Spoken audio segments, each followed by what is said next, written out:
What's going on, friends? It's Anton Daniels, and I gotta have a conversation with you guys about Tiege Hanley because you see how the sun is hitting me. This is no finesse, no makeup, no filters, no none of that. This is 100% Tiege Hanley. I use it in the morning as soon as I get up, right after I pray and brush my teeth, jump in the shower, and I'm hitting the streets because you never get a second chance to make a first impression. So even though they're giving you 40% off your first order, 20% off for life, even though you may get a free gift, forget all that, right? Because we would do this even if it was full price because it's worth that much. I'm in the streets, I'm kicking it with people when I see Dusties everywhere. You don't want to be them. You want to separate yourself. And the way that you separate yourself is self-care. Ladies get it for the fellas. Fellas don't wait for the ladies to get it for you. I'm about to hit the streets right now and I'm feeling confident. I'm feeling great. I mean, I already got confidence, but to have that extra boost of confidence, knowing that you've taken care of yourself and you set yourself apart from all of the rest of the sheep that's walking around making bad decisions on a daily basis. And it's reflected in their actions. It's reflected in the products that they use. It's reflected in the people that they follow. And so if you're trying to level up, if you're trying to make sure that you look good, they're going to send you the pack. They're going to give you all of the instructions on how you're supposed to use it. Then make sure you get your Tiege Hanley. Again, 40% off your first order, 20% off for life. Get your free gift. Make sure you tap in with your boy Anton Daniels because Unc is never going to lead you wrong. I would never have you use a product that I don't use myself. Again, they've been rocking with me for a long time. Make sure you get your Tiege Hanley. I love you. I appreciate you. I'm going to holler at you guys later.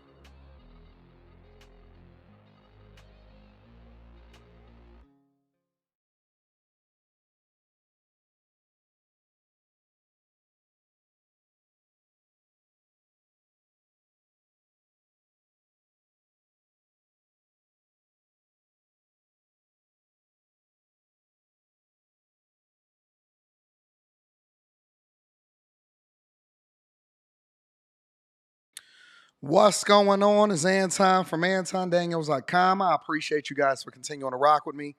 Thank you for tuning in for another edition of the Millionaire Morning Show. I am your host, Anton Daniels. What up, what up, what up, what up, what up, what up, what up? What up to all of my friends and family? Yeah, the code do hit different. Shout out to everybody that came and kicked it with your boy on the show this weekend. It was lit. It was a full house. Time Dog got to take a break. Time Dog got to take a break. Actually, I'm not really taking a break. I'll be traveling to Vegas for CES in January. So I'll be there on a media press pass. So I'll be taking care of that. And then we got a lot of stuff lined up for next year. But we're not going to talk about next year right now. We focus on the Millionaire Morning Show today. Hopefully my voice is getting better because I feel like I'm getting better. I feel rested. I feel like I'm in a great space. I'm beanie time today. I want to let y'all know ahead of time, though, that beanie time is going away. You know what I'm saying? Right now, I'm in my chill phase. We in December. I've gotten my final day in which I'm going to be working on 12/31/2024. Technically, that'll be my final day in corporate America. So that is all centered and locked away. And so we got that going on. I've recently posted when the live stream is going to be. So if you are not a part of the Patreon, if you are not a part of Block Club, if you are not a part of Stock Club, if you're not a part of Getting This Game, if you're not a part of the Discord, the link to the Discord is in the description of any of the most recent videos. That is in the description and pinned to the top of the chat. All right. So I posted this morning and set up for you guys when the live stream will be. Do not announce it here. Do not send my links out. Don't do none of that because that is exclusive just for the bag chasers. All right. So if you're in the Patreon, if you're in the bag chasers, you want to learn everything that I know about real estate from my real life experiences, not stuff that I read on the internet. You will absolutely, positively have access to that. And if you don't get a chance to catch the live stream, I will repost it for you to restream. But it's great for you to be able to catch the live stream because I can interact with you, answer your questions, and get context so I can slow it down or speed it up depending on where everybody at. All right. So make sure y'all tap into the Patreon. Link is in the description. Q show is tonight. That's going to be absolutely awesome. Shout out to the sponsor of the show, Tiege Hanley. 40% off your first order, 20% off of life. Ladies get it for the fellas. Fellas don't wait for the ladies to get it for you. It is a phenomenal product. Shout out to Messi. Messi was in the building. Everybody was in the building. I mean, good God. Your car. Molly was there. So if y'all wanted to see Molly in real life, Molly was there. My dog Slimmy was in the building on Saturday. And it was a great time. Great time. So all of my friends and family, I can't name all of y'all. It was bag chasers everywhere. Shout out to all of y'all. I love y'all. I appreciate y'all. Thank you for coming to kick it with your boy. Hopefully you enjoyed yourself, and I can't wait for what we got planned in 2025. It is absolutely positively going to be a phenomenal year. So let me just give y'all a little bit of a update before I read the super chats, cash apps, and then we get started with the show. So my studio is going to be done this weekend. All right. Studio is going to be done this weekend. But I do not think that I'm going to broadcast in the studio until next year. Well, why is that? Because I want to make sure that everything, I mean, as anxious as we are to get back in the studio, I want to make sure that we get the New Year's set off right, that we got all of the right camera work, all of the right lighting. I want to do all of the testing. I want to see some stuff. I want to play some stuff out. So it's going to be great. It's going to be an absolutely great year. And we already set up for it. All right. So, beginning of this year, you will see a new look on the Millionaire Morning Show, new everything. You're going to see a new look for the Anton Daniels channel. You're going to see a new look for the new channel. That's to be announced. So, everything is going to be different. All right. So, I'm very excited to bring y'all the next version of where we're going with this platform and where we're going with all of this stuff. You're going to see new everything with the Patreon. So if you're not a part of the Bag Chasers, you're not a part of the Patreon, shout out to DJ Ace for pulling up. Camille, what up? I know you got a crazy question for me. So I'm excited, man. I'm excited. But I'm not just excited for me. I want to be excited for you guys also. Because as I pour into you, as I give you this information, as we go through this journey and this transformation together, y'all should be having the same level of plans as I have. You know what I'm saying? We're going to get there. We're going to get there. All right, let me acknowledge the people that support the platform first and foremost. Again, thank you to everybody that pulled up this weekend. I'm so excited to kick it with y'all. Shout out to Mr. DJ. I appreciate you, ESDC. Thank you, my friend. And then, as usual, my guy, Mike that dude. Thank y'all for all y'all love and support on the platform. Let me read some of the super chats, and then we're going to get started with the show. Levi Apparel says, morning, sir. Watching amazing content. Amazing. Shout out to my dog, Levi Apparel. I appreciate you. Magnetar17 says, the Bills karate kicked the Tiege Hanley off the Lions. Mufasa all over again. No, not really. We resting. We expected for it to be a high scoring game. It was a high scoring game. And we already playoff bound. We already in the playoffs. So we 12-2 for the year, and we just resting, and we waiting for us to get all of our players back because we really injured. So we just preparing for the playoffs. It's going to be a great playoffs. Lions at this point, we not tripping off of none of that. We only focus on the Super Bowl. So all we care about is the Super Bowl. For shout out to you, Magnetar. See, you know you great when people can't wait to rub it in your face if you lose. That's what I like. Camille says, good day, Mr. Daniels. Thank you for all of the game. I joined the Bag Chasers, and I'm going to keep the questions going. What up to Camille? Hey, man, shout out to Camille. It is a phenomenal person. And y'all really should join the Bag Chasers. It's the greatest group on earth. Keyshawn White says, good morning to the greatest. You must be talking about me and you. Salute to you, Keyshawn. Thank you for holding me down, my friend. And thank you to everybody that support the platform. Again, I want to remind y'all that we got the Q show tonight. That's going to be absolutely awesome. And I'm looking forward to pouring into y'all. All right, y'all ready to get started with the show? We got a full show today. We got to go over the Chicago budget. That's to be voted on today at 1 p.m. Central. 1 p.m. Central. So 2 p.m. Eastern. I want to give y'all some insight on what to look for to that. Kamala Harris is eyeing a run towards governor of California, and she has some remarks. We're going to talk about that. Trump, right? All of the billionaires is flocking to Trump. And Trump has now secured a $100 billion investment from SoftBank into the United States of America to create new jobs. We'll get into that. And these drones, what the hell is going on with these drones? I don't know what's happening with these drones, but absolutely, positively want to get into the drones. So we got a dope show lined up for y'all today. Green Monster says, morning, Anton, have you heard of the new Snoop Dogg album? I did. I listened to Snoop and Dre over the weekend. I listened to the whole thing. I listened to Boss Man D-Lo's album over the weekend. We bumped that. And I listened to that new Rio. Rio home. Some of y'all may not be familiar with Rio. Rio home. Salute to Rio. Welcome home, big dog. All of that. Rio, the new hottest thing. He gonna be running up everything. He gonna control 2025. Best album he's put out in years. Would love to hear you on the panel. Review it on Friday. You know, when I listen to the Dre Snoop album, honestly, it sounds like, and this is one of the reasons why Dre is best for Snoop. It sounded like Snoop worked really well with some awesome ghostwriters. It sound like when I listen to that album, the way Snoop was spitting, it sound like Snoop had some of the best ghostwriters in the world.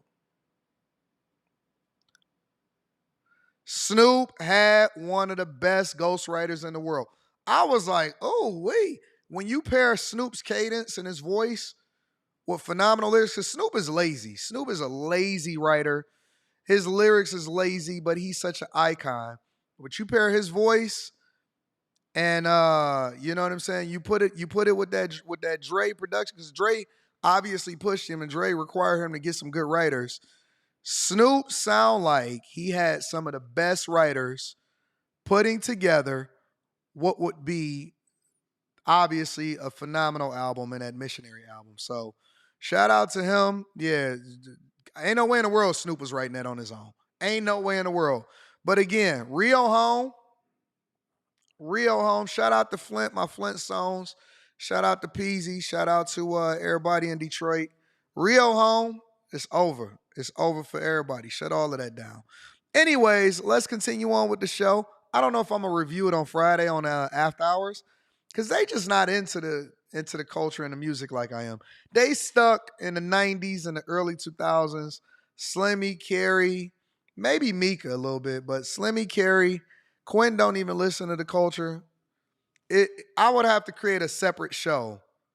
Maybe I'll do a separate show for that. Y'all want to do a separate show? I'll do an after-hour special show, maybe a Saturday show in the daytime to go over. That's a good idea. So what we'll do is I'll test the new show out this weekend. We'll do a Saturday show after the Friday releases where we can kind of get everybody, and I'll have the audience join in and stuff like that. I'll have people call in where we can get a review of what albums drop, what's dope, music, R&B, anything that's dope. We're going to go over it and we're going to fly that out, all right?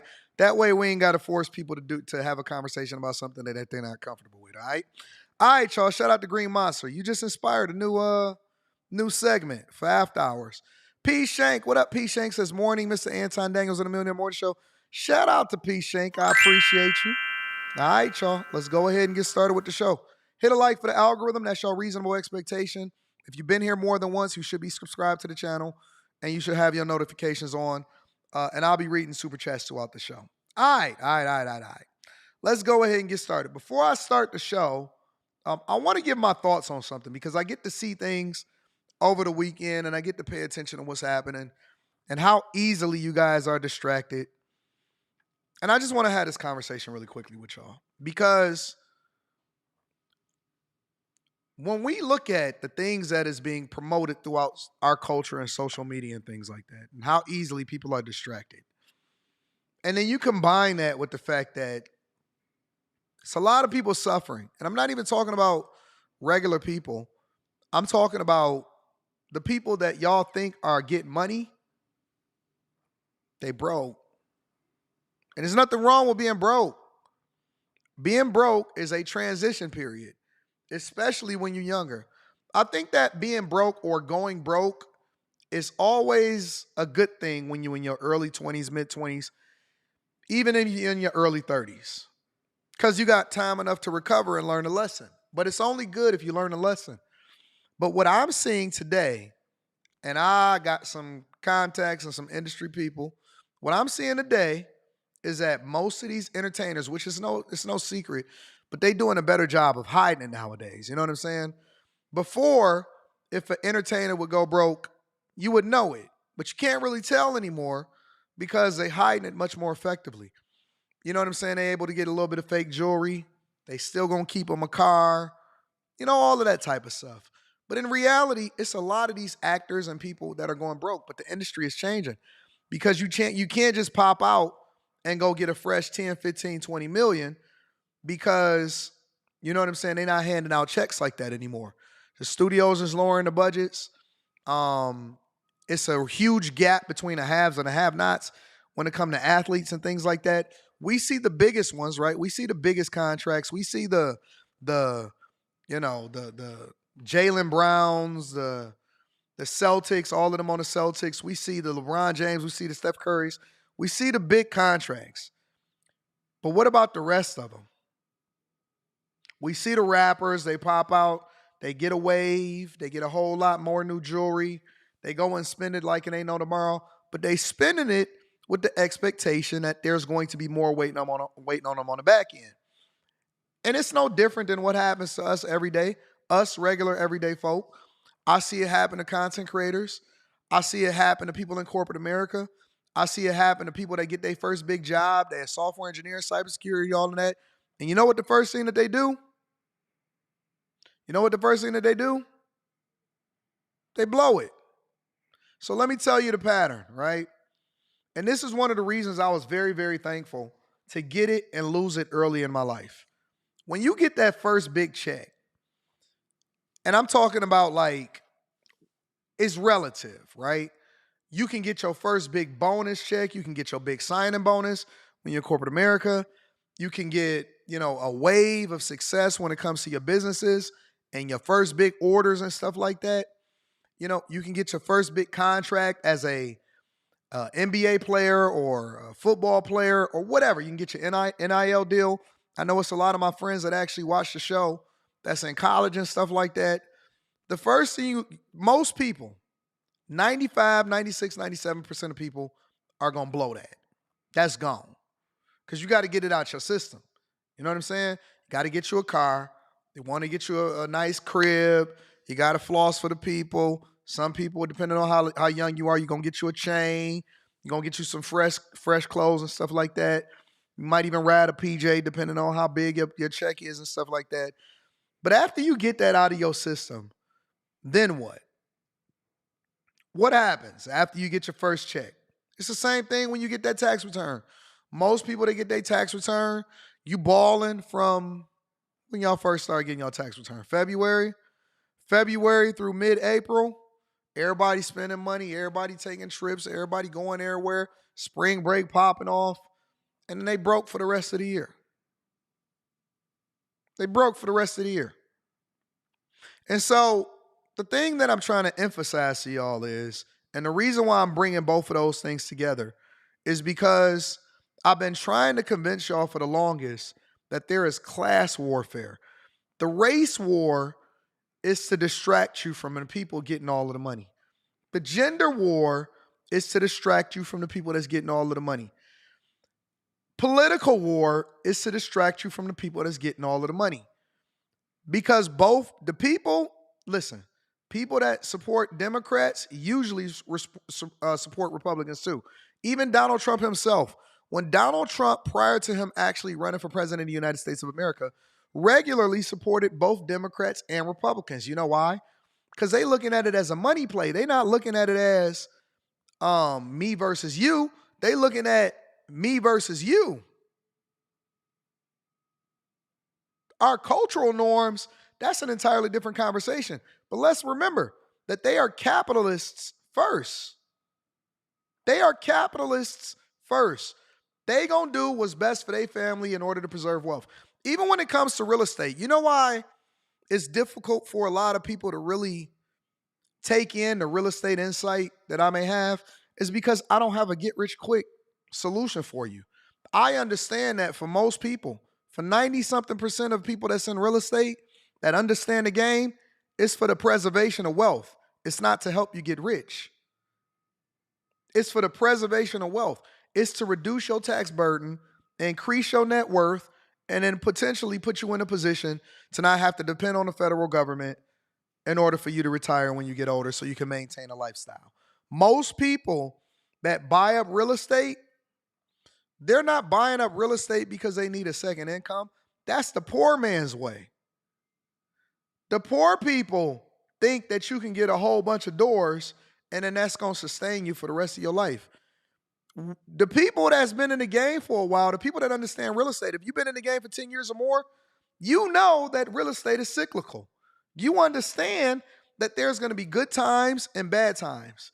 And for people that got a lot of doors but don't generate a lot of income, the first thing that's going to happen is you're going to have a vacancy, or you may have two, or you have somebody that tear up your property, or you can't rent this out, or you try to pivot and go into Airbnb in order to sustain yourself. And so you can't carry that, or you can't fix that, or you taking out a loan in order to do so, or somebody going to try to flip a property. They're going to take out a hard money loan. They're going to have this crazy interest rate, and they're going to go underwater, and they're going to suffer, and they're going to look for somebody to bail them out. That's when I come in, and then I get it for the cheap. I get it for the low, because I get text messages all day from people that say, hey, man, this person over here in this county, they losing their shirt. They'll take whatever it is that they can get. And then I come in and I buy it for the cheap. I develop it, keep it forever, increase my net worth, reduce my tax burden, and preserve my wealth. Some facts here. I'll show you. I don't want to show no names. I'll show you.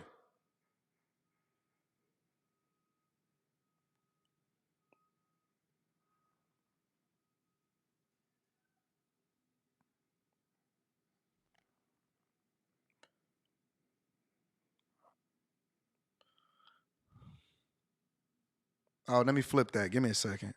I gotta flip this so you can see it. Because I got it mirrored. I'll show you. Look at that. See that? I say, what does he want it for?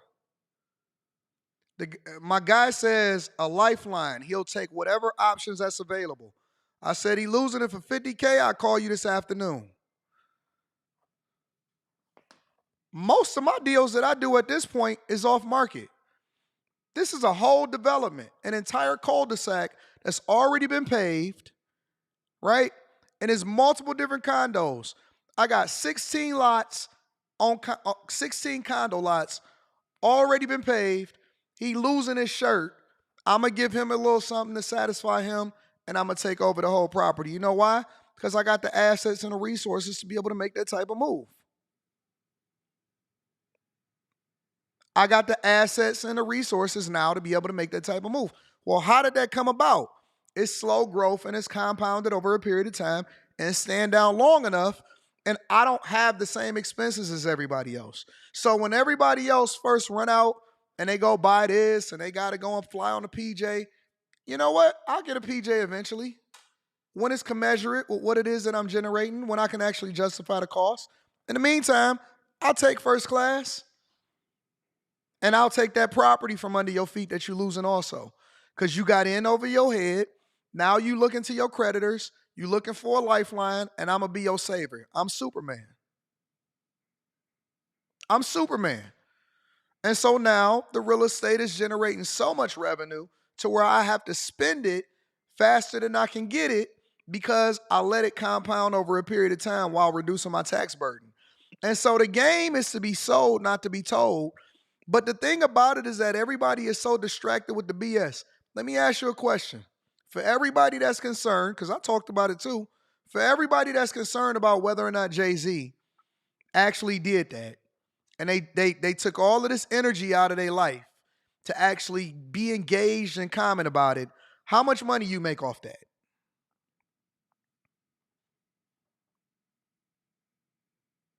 For everybody, because I'm just wondering. It's cool to be entertained, but let's not get distracted so much so to where we lose sight of what's being put in front of you and why.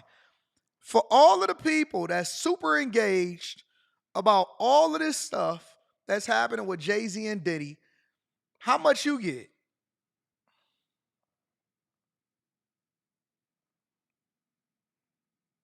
For all of the people that's super concerned about Jaguar Wright, while she over there retracting her statements and possibly facing a lawsuit, how much you get?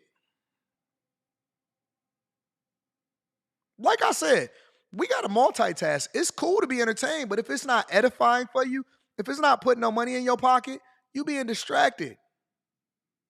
If it's not edifying for you, and you not putting no money in your pocket, you being distracted.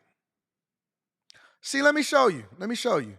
Vibranium Dealer, I'm not even going to put it on the screen, but Vibranium Dealer, that's the name inside of the chat. He's so eager to be entertained that the best part of the show is actually what I'm telling you right now, but you so dumb and so distracted. You so used to needing a dopamine hit in order to keep your mindset or to keep your eyes focused. You so used to short form content and shorts and TikTok that you don't even realize that I'm trying to help you and give you the game. This the best part of the show. The next 5 segments are going to be entertaining.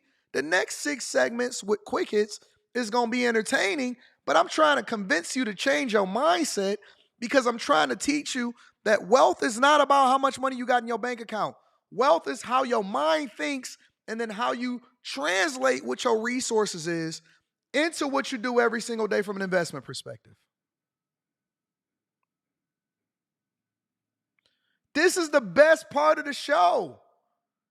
And this is why people say, well, you shouldn't talk about money or you shouldn't talk about resources. You shouldn't talk about finance. You shouldn't talk about, stocks. That's why I separated and I put it inside of the Patreon. Because the minute that I started talking to these regular everyday folks, because they got the mindset of a dusty person and they got the attention span of a fly, they have to have me talking about somebody. I have to be talking about Tiffany Henyard or Brandon Johnson or Kamala Harris or Biden or drones.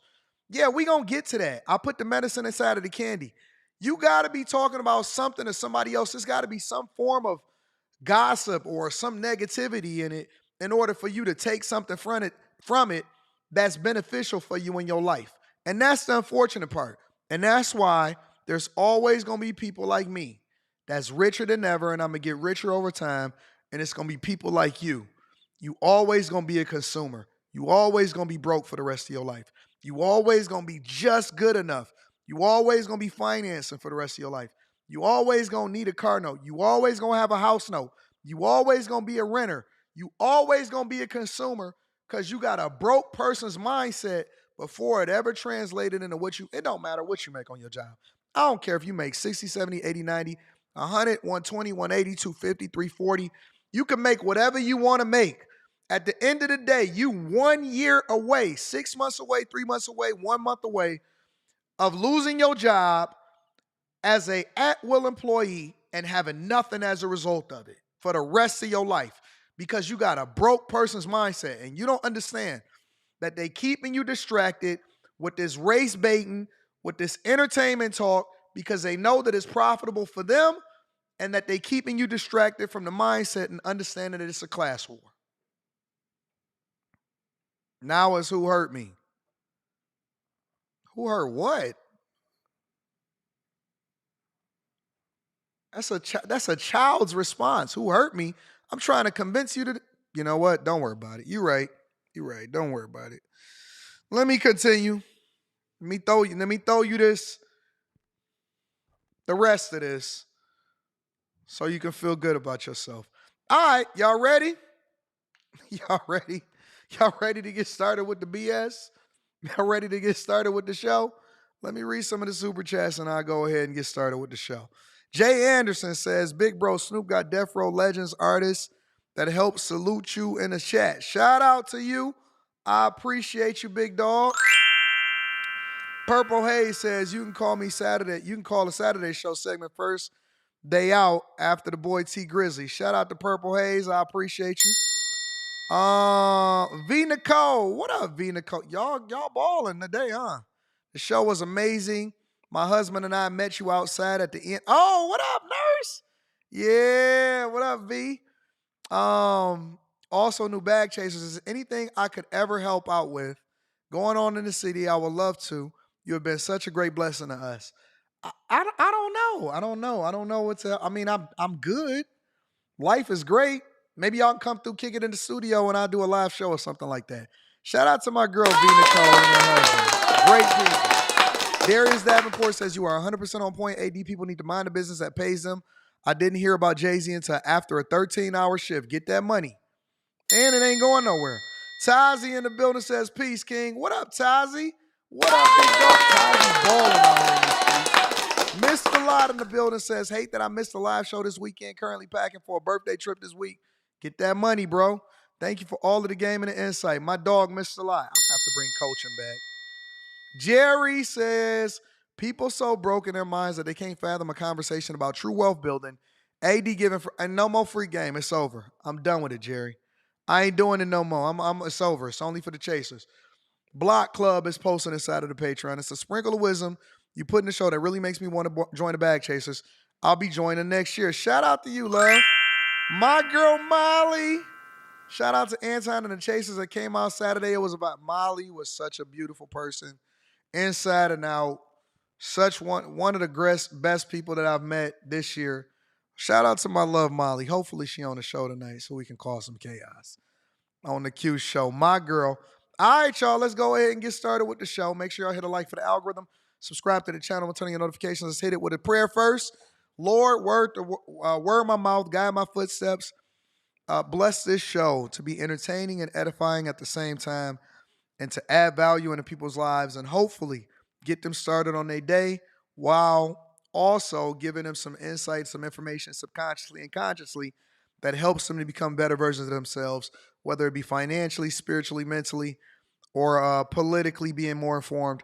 In Jesus' name, amen. All right, y'all, let's go ahead and get started with the show. I'll be reading super chats throughout the show. Let's get it. Quick hits, y'all.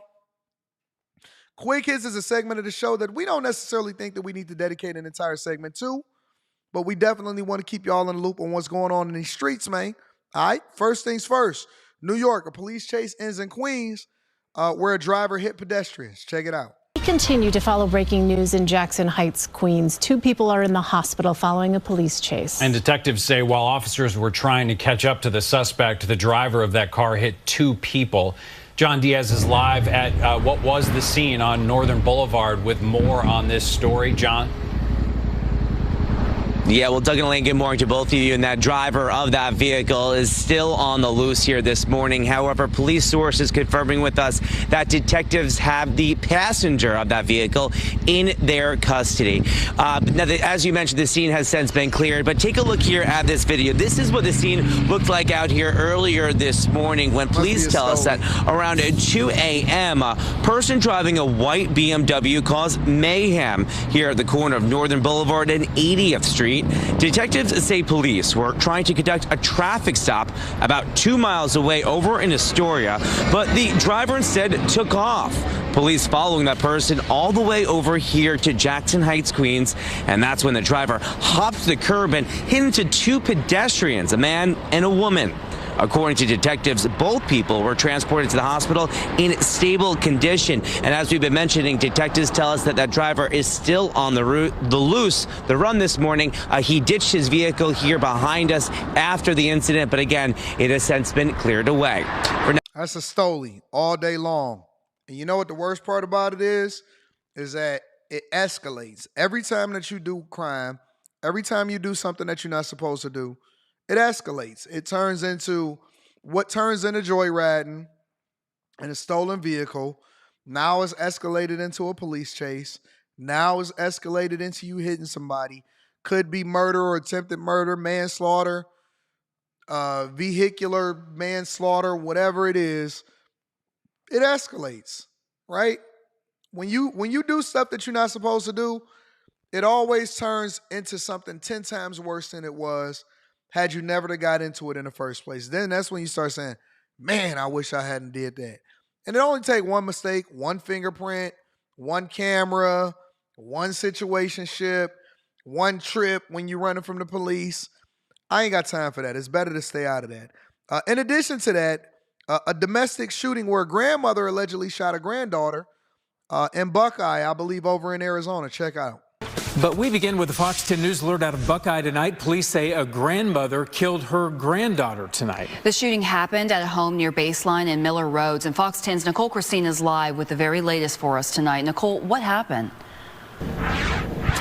Yeah, good evening, Brian and Ashley. This is a complex situation, according to Buckeye Police. Evidence still being collected and information still to come from them. They say that this all started this afternoon, just after 4 o'clock, with a shooting call to 911. And during that call, they could hear yelling in the background. They said that once they got to the scene here in this neighborhood in Buckeye, they ordered everyone inside the home to come out. They said a woman in her 50s did come out of the home. She was detained without incident, but she was the only one to come out of the home. So once they went inside to search for others, they did find a woman in her 30s, unresponsive, suffering a gunshot wound. She had been shot at least once. Exactly how many times is still part of the investigation. First responders did try to save her, but sadly she did die on scene. Police also found a woman in her 70s inside the home with a handgun near her. They believe at this point that that was the shooter. Preliminary evidence indicating this is a domestic violence incident involving a grandmother, mother, and a granddaughter who all lived in this home. At this point, no other people are believed to have lived there except for these three. Buckeye police say this is the first homicide of the year with city police, and it's been a hard day for everyone.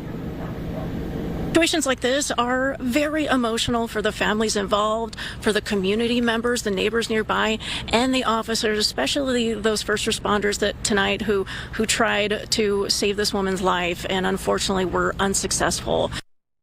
70 years old, though? And again, there is going to be more details that will be released at a later time. The grandmother was taken into custody today, though, and this will be an ongoing investigation. Speaking of ongoing, you see the police tape behind me. This is a residential neighborhood, and Buckeye police are just asking people in this area to be patient with them as they continue to investigate and collect evidence. No information on the identities has been released at this time. That will come at a later date. That's unfortunate. Prayers up for the family. Sound like all women was in the home, so it might have been an emotional roller coaster that they was on. Man, listen, bro. When you get 70, past 40, you supposed to be out of it. You didn't grown out of that. Honest to God. Past 40, very few things I'm going to put myself in a position. Very few things. I don't even want to let people know that I'm carrying. I don't even want to be in a position to where I have to carry. Anybody that's kicked it with me, anybody that was at the show, hopefully my security didn't, you know what I'm saying, alarm y'all or anything like that. Man, look, my security roll with me everywhere I go. Everywhere, every step I take, every move I make. I don't want no problems. I don't want no problems. He had to whisper in my ear a couple times. He said that one cool. I said, they cool. Don't worry about it, big dog. Anybody that came to see me at the show this weekend, I'm not arguing with you. I'm not arguing with you. I don't want to kick you. If you not on no good energy, I'm out. I don't care if you family. I don't care if I known you for my entire life. Once I see some red flags, I'm out. I'm exit stage left. I'm exiting stage left. I'm not about to be sitting there kicking it with you. I don't want to talk. Seriously, I don't want to talk. It's worth it for my peace of mind. It's worth it for my peace of mind that I don't have to worry about anything. He looking, he's scanning, he scope out the place, scan and all of that before I even get, and I'm not about to argue with you, let alone arguing with you over a domestic dispute. Oh, I can go home. I'm going home. Domestic dispute, I'm out. So that's some of the things that I've learned over my time. Once I survived through my teens and my 20s, I hit my 30s, I was like, life is getting good. Ain't no way in the world I'm about to sit here and go back and forth. Grandma got the ooh-op shebang. Grandma got to kill granddaughter. That's a problem. And then last but not least, Amazon workers are organizing their own demise. I'm sorry, I meant to say that differently. Amazon workers are organizing a potential strike this December right before the holidays kick off to make y'all lives uncomfortable, to advocate for higher wages or better treatment or whatever with Amazon. and basically to expedite the robots coming in to replace them. Check it out. Holiday deliveries may take a hit this season thanks to an unprecedented vote by Amazon workers in New York City. Here's ABC's Allison Cossack. This morning, Amazon facing a potential strike just 9 days before Christmas and Hanukkah. Thousands of workers at 2 Amazon facilities in New York City are ready to walk off the job. We need jobs that preserve our safety. We need a company that pays us a fair wage for the important work that we do. The Teamsters Union says it gave Amazon a deadline of December 15th to agree to bargaining dates for a union contract. In response to ABC News' request for comment, an Amazon spokesperson said, for more than a year now, the Teamsters have continued to intentionally mislead the public, claiming that they represent thousands of Amazon employees and drivers. They don't, and this is another attempt to push a false narrative. Last month, workers in 20 countries, including the U.S., went on strike from Black Friday to Cyber Monday as part of the Make Amazon Pay campaign, an annual effort now in its 5th year that aims to convince the company to increase wages and allow workers to unionize. Amazon squeezes everything that it can get, but it changes its behavior depending on jurisdiction. Let's say in Sweden, it engages much better in how it operates with trade unions than in the US, where it engages in union busting. The aim of that strike? To snarl the supply chain for cyber shoppers during 2 of the biggest shopping days of the year. Now, this latest strike threat could happen just days before the biggest gift-giving holidays. We need a contract, and we need to show them. Let me tell y'all something. I don't want to hear this victim Olympian. And first of all, this is how you know that racism isn't a thing, or the system isn't set up against you just because you're black or Hispanic or whatever, because this man right here is in the same position as you. Real talk. This man right here is in the same position as you. Most of the time, when I go on wherever it is that I am, whether I'm building a new house or I'm buying a new investment property, and you know, with the white people that come out that live next door and say, oh, can I rent your place out? You know what I realized? 2 things. First thing is, when I was in a steel mill and I was working at, because I worked at different places throughout my life and stuff. And when I was in a steel mill and when I was in places like the plants, the supplier plants or whatever, whenever I would see people starting to get disgruntled and they start talking about strike, I knew that it was time for me to go back to school and get my skills up. I knew that it was time for me to go back to school and get my skills up, because I realized that capitalism is real and all of us was easily replaceable because we was doing the same job that anybody else could come in there and 4 hours in, they would get the hang of it, and that I had no real leverage to negotiate for a higher wage because I didn't have a skill set that pushed me any further. And so it wasn't the company's responsibility to pay me more. I was just happy to be there when I first got the job because I didn't have nothing before I got there. And secondly, I realized, and this is just me, I'm a little different. Secondly, I realized, you know what? If I want a higher wage, or I want to make more money, or I want job security, I'm going to have to develop more skills and make myself irreplaceable. I'm going to have to figure out how I can add value into the company. Whenever I got to beg somebody, and this is just a lesson for y'all. I know that people ain't going to care. They're going to advocate it for fast food workers and all of that. Whenever you got to beg somebody to give you something, it's not worth it in being there. I'm not talking about making somebody aware of the value that you bring. I'm talking about begging. When you got to protest and say, if you in a relationship and you say, well, listen, I'm not going to give you no box if you don't pay the bills, or I'm not going to pay no bills if you don't give me the box, it's not worth it to be there. It's not worth, I'm telling you, it's not worth it to be there. It's not worth the squeeze. The lemon ain't worth the squeeze no more. My one rule is that I will, and this goes for corporate America, this goes for content creation, this goes for any of my companies that I work for, this goes for my own relationship. I will never ask you to be somewhere that you don't want to be. I am never going to beg for nothing. Because either I need to get my game together and make myself more valuable, or I need to find a replacement. And that goes from both the hiring or the boss's perspective and the worker's perspective. Whenever it gets to the point where everybody else is starting to beg, I realize, you know what? It's time for me to go ahead and get my skill set up. Go back to school, get some new skills, network more effectively, add more to my resume. It's time for growth. It's time to go. Because I realize, okay, you know what? This is getting a little too dusty. I've elevated to the next level. It's time to grow. If I got to beg you, then it's a problem. You know what? You're a little bit too complacent. You're a little content. Let me bring in your competition. Let me bring in your replacement. And see, let me tell you the type of person that I am. I'm the type of person that'll have your replacement working right next to you, and you know that they're going to replace you because they're an upgraded version of you. They faster, they cuter, they better on camera. I'm the type of person, listen, okay, you know what? Listen, let me bring this one in.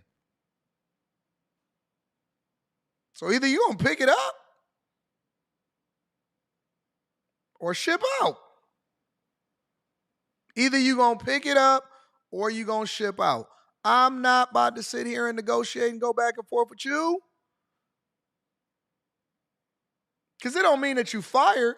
It just means that you need to understand that this person is adding way more value than you.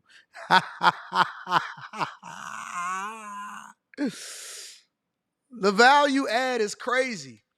That way, if you sit there and you say, you know what? I'll leave then. I'm going to be like, okay. Because they've been asking for more airtime anyway, right? They've been asking for their own show. You play that game if you want to. What, you think you was the last cute girl that was available? What you think you the only person? You know how they say, if you were so great, make another me, Jay-Z. I can make another you. And here's the other part. And I'm not so arrogant to believe that it can't be another me. That's why I'm going to do my job. That's why I'm going to do my job. It's always another one waiting in this. What, you thought there was only one bus that was coming down the street? They got trains and buses coming every 5 minutes. I chose to keep riding this raggedy bus that we own because I'm loyal. Anyways, let me stop. Ladies and gentlemen, that's quick hits. You know what I'm saying? Let me read some of these super chats. Mr. Marshall says, talk your talk. This is what I tune in for, AD. Educating the people on the wealth mind. They don't want that, Mr. Marshall. They don't want that. They want me to get dirty, nasty in the mud with them. Tell them how trash they are. They don't want me to help them and then elevate them. I found my tribe. Join the chaser. Shout out to you. Self-made forever says, AD, can you consider throwing in movies when you do the music show? And do you think Dre and Snoop's short film is worthy of being a show? Block Club on. I seen that. I seen 50 Cent at the end. I don't want it to be a show because I think that a lot of times when you make something more than what it is, you kind of mess it up. But it was great. They kind of had a Dexter vibe going on. I seen the whole thing. Shout out to Self-Made Forever. Just because I don't talk about it don't mean that I ain't into it. Sean D. Nice in the building says, first ever super chat, been moving through the Patreon from oldest to newest. Anton, the value you bring is unmatched. Blessed to you, bro. Y'all don't get into bag chasers. Y'all don't. My dog Tazi says, yo, Ton, I sent over my 2025 budget. Can you look through it and let me know if it's lean enough? Yep, I got you. You emailed it to me, I got you. I'm going to check it out. Amen01 says, good morning, AD and bag chasers. I was told for every action, there's an opposite reaction. Equal and opposite reaction. Throw that in there. Avenue 77 says, Trump is giving his speech as we speak and mentioned that people will have to go back to work. We're going to go over that tomorrow. I got a whole show planned. Go back to work. The Democrats have signed a 5-year waiver ban. Good luck to some home workers. Yeah, y'all already said that. You're going to have to gear up and go back to work. That's one of the reasons why I'm retiring. This granny grabbed a different kind of switch, didn't she? Mel, what up, Mel? Mel was in the building, says, you all put on a great show. I had a cool debate with a lady in the crowd. Brittany B is a super funny. Ray Sean is a dope brother. Shout out to everybody. Messi was there. The Bag Chasers are a wonderful group of people. A wonderful meeting with you, Anton. It's wonderful meeting you, Anton. And read it as a dial, more Michigan events, please. All right. Well, if that's what y'all want, that's what y'all get.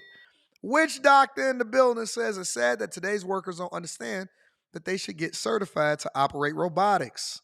Amazon drivers will be laid off soon. Oh, if y'all don't think they're trying to push them automation, just like Stellantis, get ready for layoffs and launch Amazon robotic drone same day delivery, and ain't gonna mess up your order. They don't want the game, just want to stay player number 2. And listen, everybody ain't meant to be stars. Some people is meant to move the chairs and clean the toilets. Everybody ain't meant to be a star. Make sure y'all hit a like for the algorithm, subscribe to the channel, and turn on your notifications. All right, y'all, let's get into the show. We've joked long enough. This drone thing. I want to address this drone thing first and foremost, because this has been a big thing, and I've been kind of waiting all last week before I started to address it. But now they starting to get drone sightings in Ohio.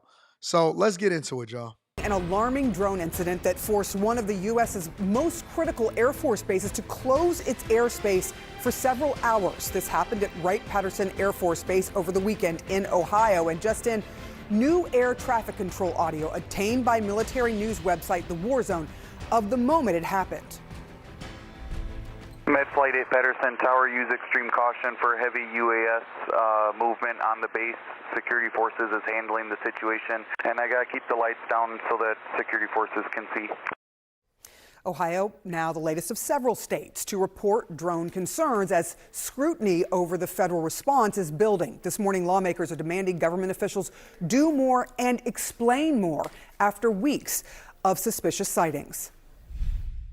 I've had briefings, as I've said, that makes me feel confident based on those briefings that there's not an imminent threat to public safety, but it doesn't answer the question, where are all these drones coming from that people are seeing, and why aren't we doing a better job of tracking them and understanding that? It can't be the Wild West of drones out there in Jersey or anywhere else. We got to get to the bottom of this, and people deserve answers. And ahead, we'll speak to more lawmakers who are concerned. CNN's Sunlen Sarfati is in Washington. Sunlen, what more is the administration planning to do? There are a lot of concerns that have turned to frustration and anger, frankly. That's absolutely right, Sarah. Concern is growing and pressure certainly is increasing on the administration to be more transparent and clear in how they're handling this and distribute the information that they know. This incident at the Air Force Base over the weekend at Wright-Patterson, right outside Dayton, Ohio, really increasing the alarm. The fact that that airspace was closed for 4 hours. This is, as you noted, a very critical airspace. Air Force Center hosts the Air Force Research Lab, the National Air and Space Intelligence Center. So certainly concerning that a drone would be flying in that airspace overhead. And it comes as these drone sightings are only increasing, now extending beyond New York and New Jersey, but other places, especially in the Northeast. So that only increasing the alarm here. And we have seen a recalibration of sorts from the administration over the weekend, really leaning into this message that they are on it, despite, as you noted, some frustration from lawmakers demanding more answers. But we heard from the Secretary of Homeland Security over the weekend saying that he is not aware of any direct national security concerns and trying again to tell the public that the administration is on it. Here's what the Secretary had to say. There's no question that people are seeing drones, and I want to assure the American public that we in the federal government have deployed additional resources, personnel, technology to assist the New Jersey State Police in addressing the drone sightings. So wait a minute.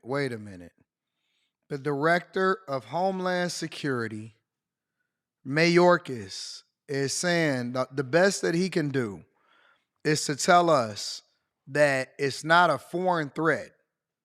And they largely basing that off of the fact that all of these drones that they're seeing have FAA lights on it, meaning that it's American made and it's here and it's not necessarily operating in stealth. The best thing that they can do and the most that they can say to us is that they not sure, but they're going to deploy more resources to try to figure out what's going on and to stop these people. All right, cool. So in my limited drone flight technology life, because, I got a couple DJI drones that I've used for videos and stuff like that. What I thought What I thought happens is that there's geofencing. Geofencing is where there's basically an inability to fly drones over a specific area, and that it's preventing you electronically from being able to fly a drone. So let's just say, for example, there's a big baseball game, right? And they don't want individual man-made drones flying over a baseball game, obviously for safety reasons. Then what happens is they geofence the area to prevent things from being able to come into it. Similar to a military zone, similar to an airport space, right? You don't have the ability to be able to fly these devices over these areas unless they're not certified, unless they're not licensed, unless they're not any of that, right? So you saying that you can override your geofence on your DJI, cool. I feel you. You are more of an expert than I am. But here's my thing. I am also familiar with the fact that they are able to completely disable drones. They're able to disable drones, right? I was talking to one of my military buddies, and he was saying that in the Navy, they were able to disable drones. Either they'll shoot them down or they'll hit them with some kind of electronic blast that basically disables them and causes them to fall out of the sky. Which I was always curious as to, because, one of the ways in which people sneak things into prison systems is that they have drone delivery. And so they'll have a drone, some man-made drone, I guess that's hacked to completely remove the geofencing, to fly in products over a prison that would then drop off whatever the paraphernalia or whatever was going on inside of prison fencing. And then that would allow for the prisoners to be able to get a hold of whatever they need to get a hold of, right? But again, I'm trying to figure out, are we technologically advanced? Because it's either one or two things that's happening from my perspective. Either we are not as technologically advanced as we think that we are, to where Mayorkas is now telling us that he's going to deploy technology to find out what's going on. The only thing that they know is that it's not enemy aircraft. How do you know? Why? Because they got FAA lights? What if that's a distraction? So either they not as technologically advanced as they think that they are, or they playing in our faces. Either they're not as technologically advanced as they think that they are, or they're playing in our faces. Because if they have to shut down certain areas as a part of the military just because they have these unidentified drones that's flying over them, that's a bigger security threat than anything. And if you're telling me that the Biden administration is not on top of this, that's a problem.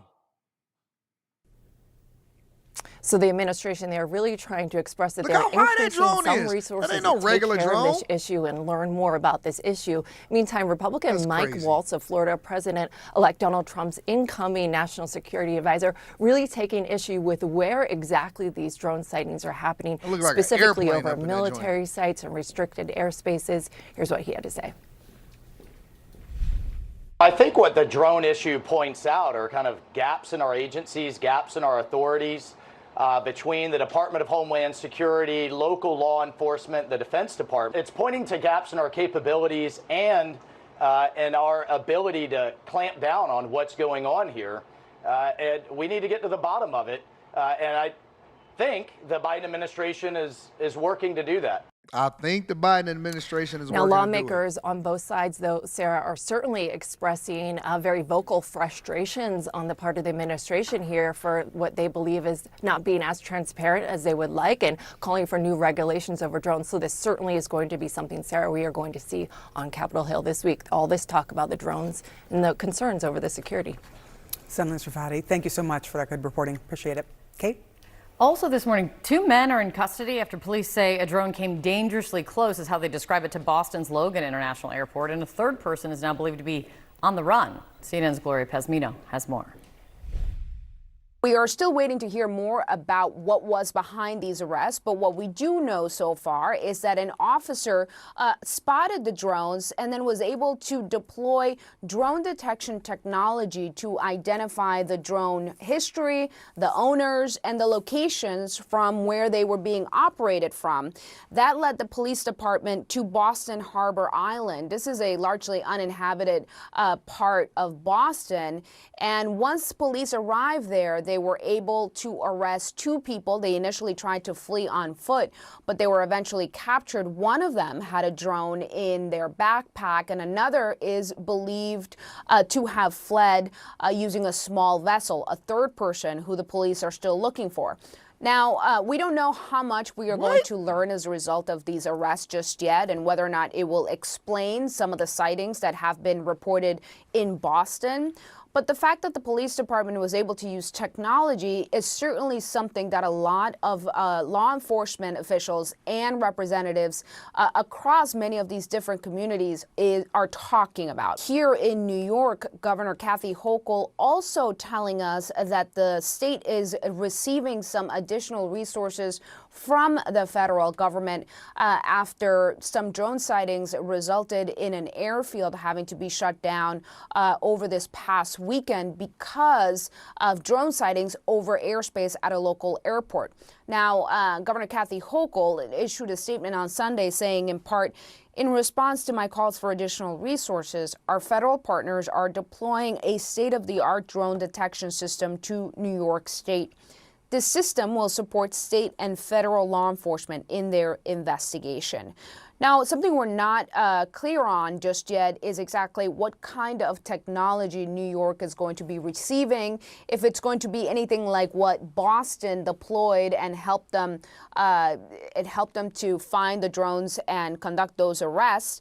I have been asking about this technology, but I've been told that because this is now an issue of national security, the state is not going to share more information about what the technology is or where it will be deployed. However, I am told by sources familiar with the conversations that the governor and the Secretary of Homeland Security, Alejandro Mayorkas, held a few phone calls over the weekend to discuss the need for more resources. CNN political analyst.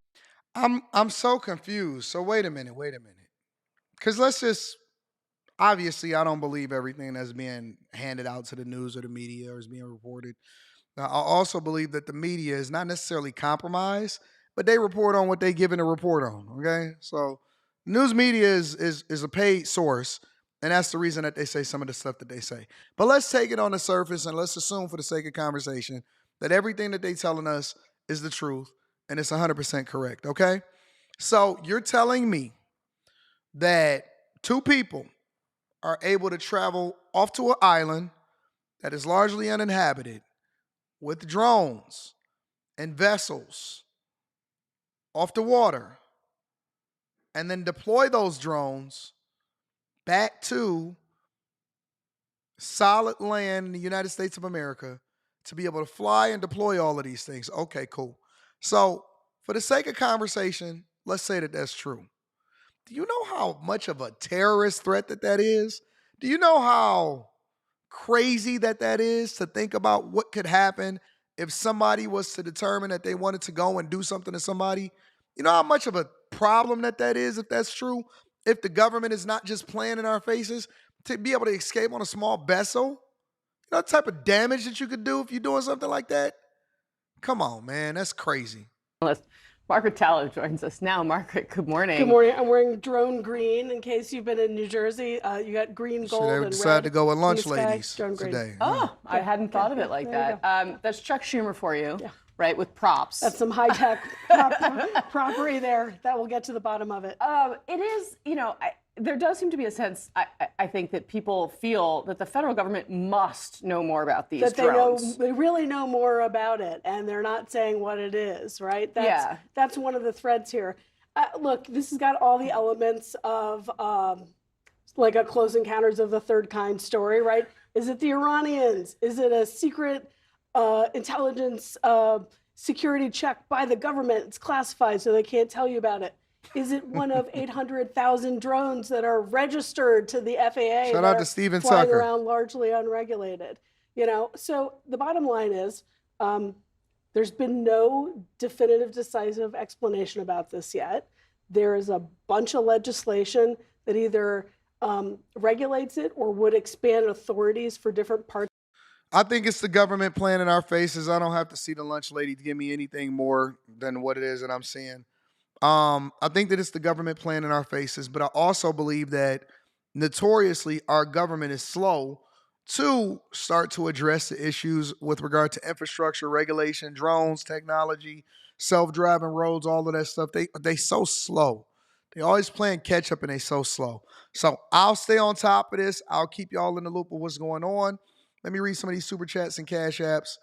And then let's move on because we got a whole show that we got to do. First of all, I want to give a shout out to Steven Tucker. Said that was a nice event Saturday.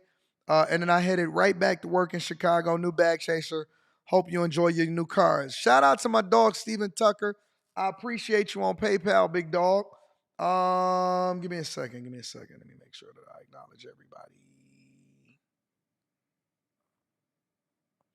Let me get this real quick. Rush King 19 says, I think of the first few drones probably were government testing a drone. The rest are everyone else with their drones going up and seeing what another one is doing. That could be true. Skynet has launched an attack. AI isn't regulated. Well, that's why y'all got to enjoy life as it is right now. This is the deep blue state scare tactic used to justify money power for the Pentagon. Elon of Vivek's Doge has the Pentagon sweating over the $2 trillion defense cuts. Ziggy Level says, hi, sir. I'm planning on getting a degree in business analytics. Is that a good degree to get? Thank you. Anything STEM, I would go into STEM. I would go into cybersecurity personally. I had a girl that came up to me and said she was thankful because I pushed her into cybersecurity and she making a bag this weekend. She was at the bag chase. She told me to wish. She said her father was thankful and he couldn't be there, but I recorded a video. Shout out to you, love. Business analytics is okay. I would go into cybersecurity. I would go into something engineering related, personally. Don't waste your time. If you're going to spend your money, spend it to make the most money possible. Bitcoin Brown says, I don't know, fam. We saw 2 in Cincy and they look identical to these. And multiple people in multiple states saw them too. I think it's bigger than 2 to 3 people. I think you're right. I don't disagree with that at all. But we don't know what we don't know. Smooth Artist says something is not right about this drone story. Agreed. Spaces says, I'm going to put a lot of names to faces this weekend. It was great meeting some of y'all again and I'm meeting a lot of y'all for the first time. # Chasers. Shout out to all of the Chasers, man. I love you, Spaces. Shout out to you, big dog. All right, y'all, let's continue on with the show. We got to get into the next part of the show.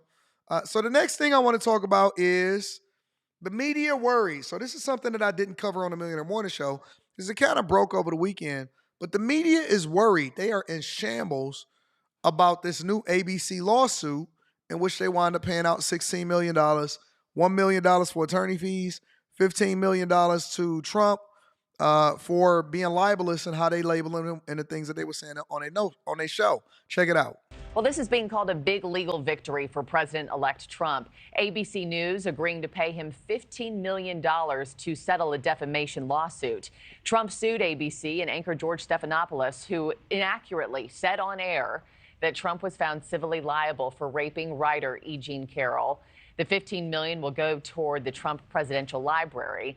Let's now bring in senior staff writer for TheHill.com, Alex Bolton. Alex, good morning to you. Hope you had a great weekend. Let me play a bit of sound off the top here for starters, because some in the media are really sounding the alarm over this settlement. Take a quick listen. Trump and his team is going to be emboldened by this settlement, have shown they want to use the courts in order to achieve certain outcomes they want. In this case, they believe justice is being done by holding ABC accountable. Others would say this is a form of lawfare. This feels like it has a real chilling effect. What George Stephanopoulos said in that interview, I mean, it seems to hold up with what the judge said after the fact. Alex, will this have a chilling effect on the media, or is this denial that Stephanopoulos messed? Just because you talk fast don't mean that you know what you're talking about. To the lady that had the bus cut up in his language on his program.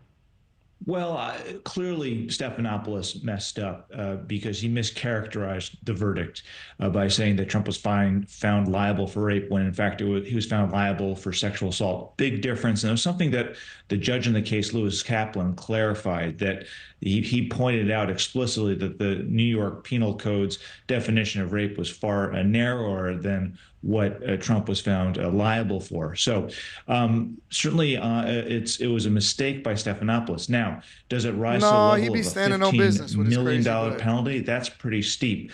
But I think what it does show is that media organizations aren't as confident as they were a decade ago. Even though the First Amendment is still there, public's perception of the media and journalists has gone down. Also, they don't really have the financial resources that they did a decade ago. It's a more financial, it's a less financially stable industry than it was a decade ago. Clearly, less interested in waging a protracted legal battle with a very wealthy opponent. I think the other thing weighing on ABC's mind is that Dominion voting systems settlement against Fox News, $787 million.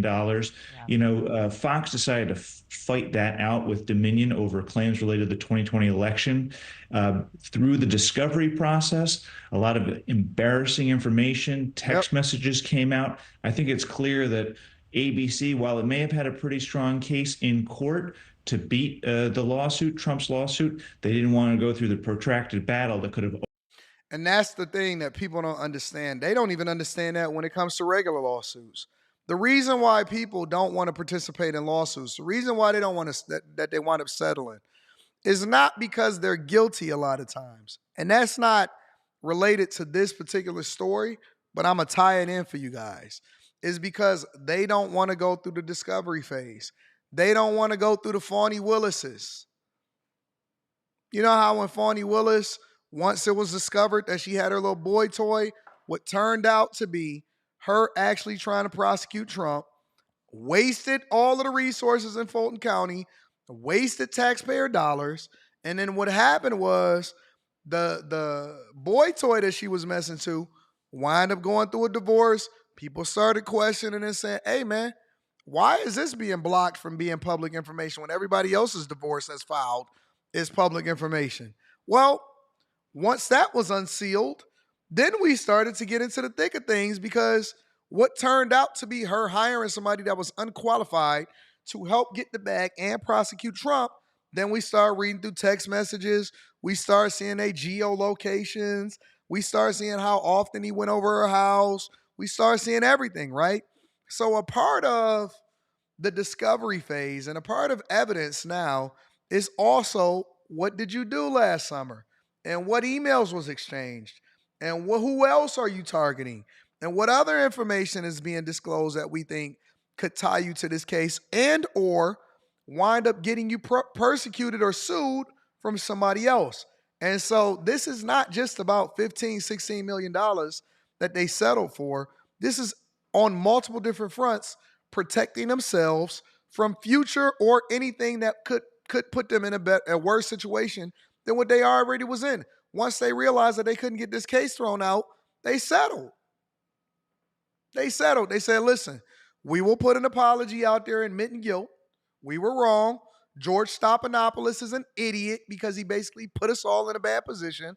We're going to give Trump $15 million towards his presidential library, because it ain't like he need the money. It's the principle. It's the principle. You know what I'm saying? And then they had to pay his lawyers $1 million in fees, and they got to pay their lawyers. And it was a possibility that they could lose. And you going to war with a billionaire? And George Stephanopoulos, the Roosters, is coming home. And again, you got to remember, not only can you lose, you also you're costing yourself money to even defend yourself. And so they had to do a cost-benefit analysis. Here's what I'm wondering as a part of that cost-benefit analysis. What happens to George Stephanopoulos? That's a heck of a name, ain't it? Do they dock him? Do they tell him he got to take a pay cut over the next however long? How do they get their money back? Because George was running his mouth about something and being emotional like a female about something that he shouldn't have been speaking on in the first place. Because if you don't have the facts, and if you call yourself a news organization and you're a journalist and you don't state the facts and separate the difference between what your opinion is versus who it is that you're defaming, then that could be a problem. And this is why a lot of times also people keep asking, they was originally asking the question, well, how come Jay-Z don't sue Jaguar Wright? Because according to what everybody else is saying on the internet, she ain't got no money. Sue her for what? And then what? It will cost me more to sue her and collect than it would for whatever it is that she got to pay. Y'all keep thinking that just because people throw a lawsuit out there, that don't hurt people that don't have no money. You can sue somebody all you want to. Bill collectors sue y'all all day long. I know. I done had some bill collectors sue me in my day. 2008 hit. I was like, They came back and got their money once I got my money back up, but that's irrelevant. The point of the matter is, this doesn't hurt anybody that don't got no money. I'm gonna sue you for what? For the pennies that you got? You don't even got no regular job. Don't make no difference. Opened up a can of worms. And there's also CBS too, right? I mean, President-elect. You can sue for future earnings. Now, have y'all seen some of these people that y'all say gonna have future earnings? Future earnings doing what? I'm gonna sue for future earnings. You're a billionaire. What? See, it makes sense to sue ABC because then you can start to hold people accountable. You can hold these news outlets accountable for how they paint your image and they defaming your character because they got a huge platform. Nobody give a piss about these people that's pennies. If I sue you, it's just for the principle. I'm spending money because I got FU money, and I just want to make an example out of you. If I come after you, my initial consulting fees is gonna be crazy. But I'm gonna do it just to make an example out of you. And now I gotta see it through. I gotta make sure that I really get you. Because it ain't like whatever it is that you got can change my life or do anything whatsoever. Most stories is gone within 2 or 3 days anyway. But I may make an example out of you just because. Trump is still suing CBS News for $10 billion for alleged dishonest reporting in its handling of Vice President Harris's 60-minute interview when we saw different clips being played. CBS says the interview was edited for timing. How do you see this settlement here with ABC affecting not just that case, but the media's overall coverage of President-elect Trump moving forward? Well, my view is suit against. Did he say $10 billion? Jesus. CBS isn't as strong because in journalism you have to make decisions about what's newsworthy, what's not newsworthy, what's worth the viewer's time and attention. So that's, I think, basic editorial decision making. Also, it doesn't impugn Trump in the same way that Stephanopoulos did by saying that he was found liable for rape. I mean, that's about as ugly a charge as there can be. So I think that Trump may have found more sympathy with the jury in terms of, providing a misleading interview about Kamala Harris based on editing decisions. That seems more of a coin flip. I'd be surprised if CBS settles, but given Trump's deep pockets, given that corporate ownership wants to stay on the Trump administration's good side, who knows? Yeah. And I was going to ask you, too, do you think there would have been a settlement with ABC here if Trump had just lost? Is this needing four more years of good favor, and is this kissing the ring? That's a great question. I don't think there would have been a settlement had Kamala Harris won the White House. And I think you can't forget everybody's scared now. ABC News is owned by Walt Disney Company. Ooh. That's a major company that, of course, is going to have business before the new Trump administration. The Trump administration will cost. So also, is this settlement of the lawsuit an investment towards a better relationship with Trump? That's what y'all got to understand. A lot of these companies are owned by they're subsidiaries of larger companies. And so when they settled this lawsuit, are they also looking to get back in Trump's good graces? Because maybe it's going to pay out for him longer. Maybe George Stephanopoulos, maybe Trump say, hey, man, George, keep George around just for the embarrassment. Who knows? Who knows? Control or have influence over all elements of FCC law and regulation. Chess, not checkers. And the other thing here is that, look, ABC needs to be able to cover the president-elect. And if they have such a bad relationship, it makes that job more difficult. So thanks for watching, everybody. So, yeah, a lot of these news organizations are basically running around with their hair cut off, talking to their legal team, making sure that they get their Joy Reids in order probably to ensure that hopefully they don't get sued and they don't end up like ABC and catch themselves with a $10 billion lawsuit, maybe like CBS. then they're really going to be going out of business. Anyways, let's continue on with the show. Let me read a couple of these super chats, and then we're going to move over to the next thing. Talvish says, drone thugs in harmony. Drone. Now tell me what you're going to when it ain't nowhere to hide. Dogs are cause for you. Drones is come for you. What you going to do when it ain't nowhere to hide? Drones come for you. Dead stop coming in. Did it.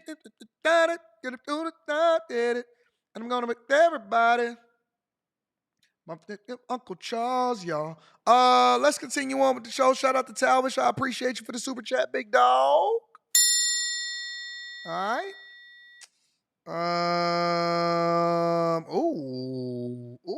Okay. Let's get over to the next thing. Real quick. Let's tie this up with Trump, because a lot of the billionaires are now flocking to Trump. Check it out. You know, last week we told you, as Donald Trump tones it down, the media has come around. Never claiming the media was fair, claiming they were never fair before, they were never fawning, but I think they're getting fair now. And that continued this week with Time magazine. Look at this cover. Hardly a friend of the president in the past. Now he's their man of the year. It's really been something very special, and I have to say, Time magazine getting this honor for the second time. I think I like it better this time. We all sing that song the same way. The media's tamed down a little bit. They're liking us much better now, I think. If they don't, we'll have to just take them on again, and we don't want to do that. They are liking them better. This week I noticed something else occurred that I thought was worth noting, so let's do it. Since his decisive election win, perception around the world has changed from 45 as he becomes 47. Perhaps anxious to get on Trump's good side or what did more I tell understanding. y'all we was going to be singing in before the new year come? 45, 47. Big ding, 20, 25, 35, 45, 47. 45. I told y'all we was going to be singing. I got to start writing down this stuff. Things that I want to come back to, that I want y'all to remember. I have to start writing down this stuff. That everybody eventually was going to bend the knee. Everybody is going to bend the knee. All people. Regular middle class folk. Millionaire. Billionaire. Everybody is going to have to bend the knee. Nobody is going to get out of this thing unscathed. Come to Mar-a-Lago and give your tribute. Who do you donate as tribute? ABC is donating George Stephanopoulos.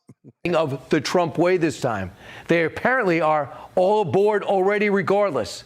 Case in point, there's the surprise visit from the Canadian Prime Minister over to Mar-a-Lago, a call from the Mexican president after a Truth Social post, an invite from an old friend, previous critic, French President Macron with his tight-fitting suit. Welcome back again. Well, thank you very much. We are very happy to have you here. Thank you very much. Everybody has back now. Like their handshake wrestling.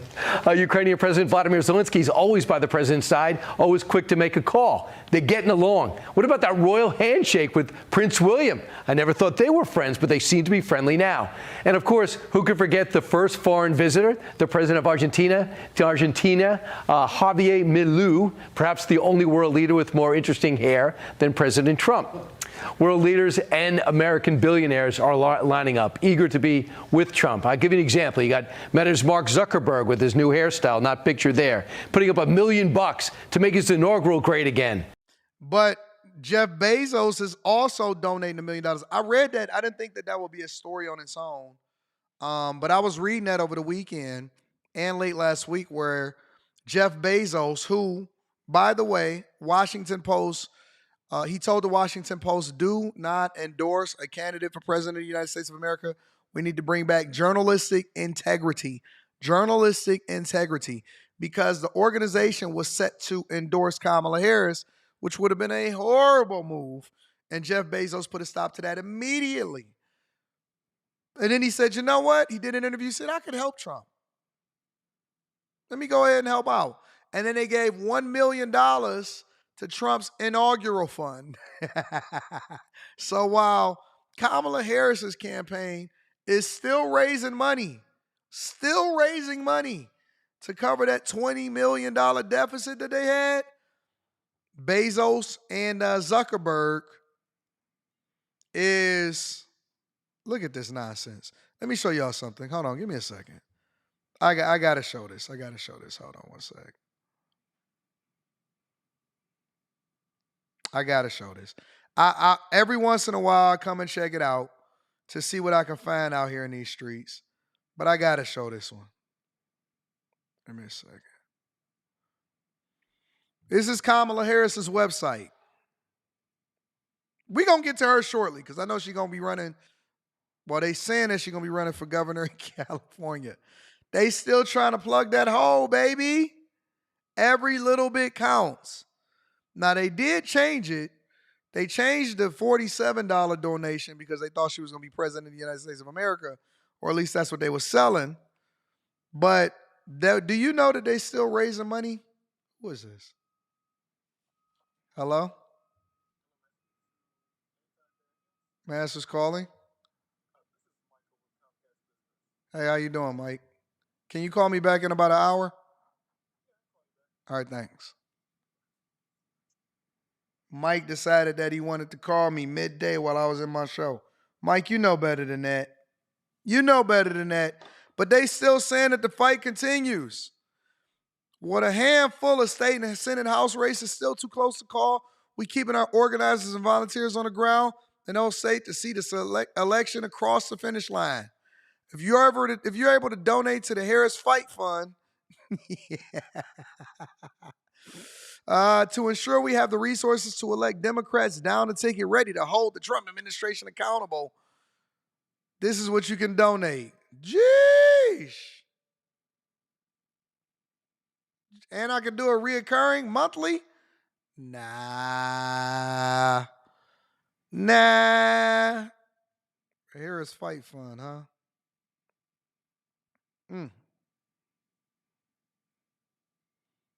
Nah, I'm good. I'm going to pass on that. So they still trying to plug that hole. But meanwhile, Trump is getting donations to his inaugural fund. Jeff Bezos doing one better, $1 million for the inaugural and $1 million for the rights to stream it on Amazon. Not bad. Now, I guess if you can't beat him, you might as well join him. Jeff Bezos called me. We're having dinner. As you know, Mark Zuckerberg came in. We had a really nice dinner. He asked to have dinner. I had dinner with him. I'm having dinner with everybody. People like me now. It's so funny. It's important to point out, though, all this is happening, and Trump is not even president for another 37 days. But no one seems to mind that he's already acting like he's president of the United States. Joe Biden has gone MIA. Clearly, he has already checked out. Even First Lady Jill Biden seems anxious to turn the page. Hi, I'm Brian Kilmeade. Check this out. Let me show y'all something else that's happening right now. I want to share this with you guys. Let's go here. This was announced this morning. So this hasn't even been reported on any other outlet on YouTube, and it has not been talked about. So this is breaking news for you guys.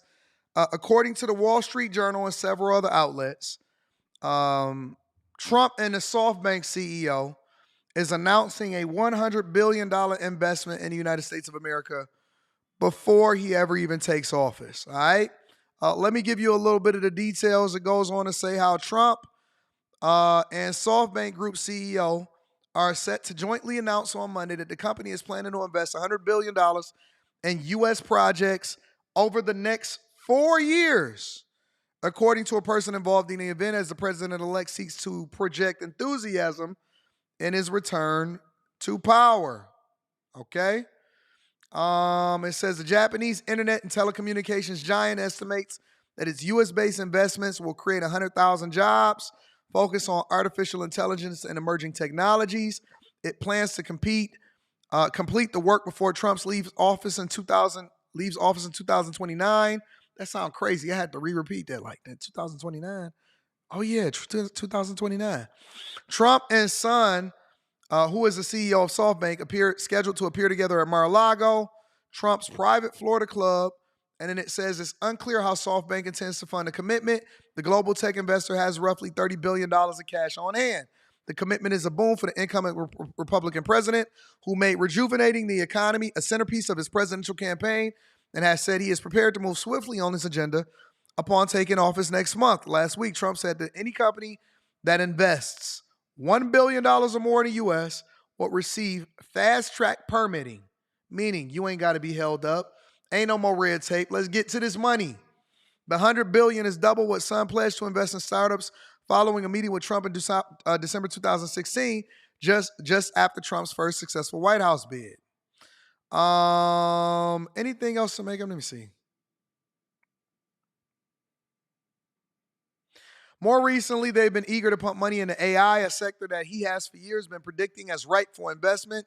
Through his investments in startups have been far slower than prior years. He told others he aspires to also invest in areas tied to the sector, such as data chip centers, chip manufacturing, and people familiar with the conversations had.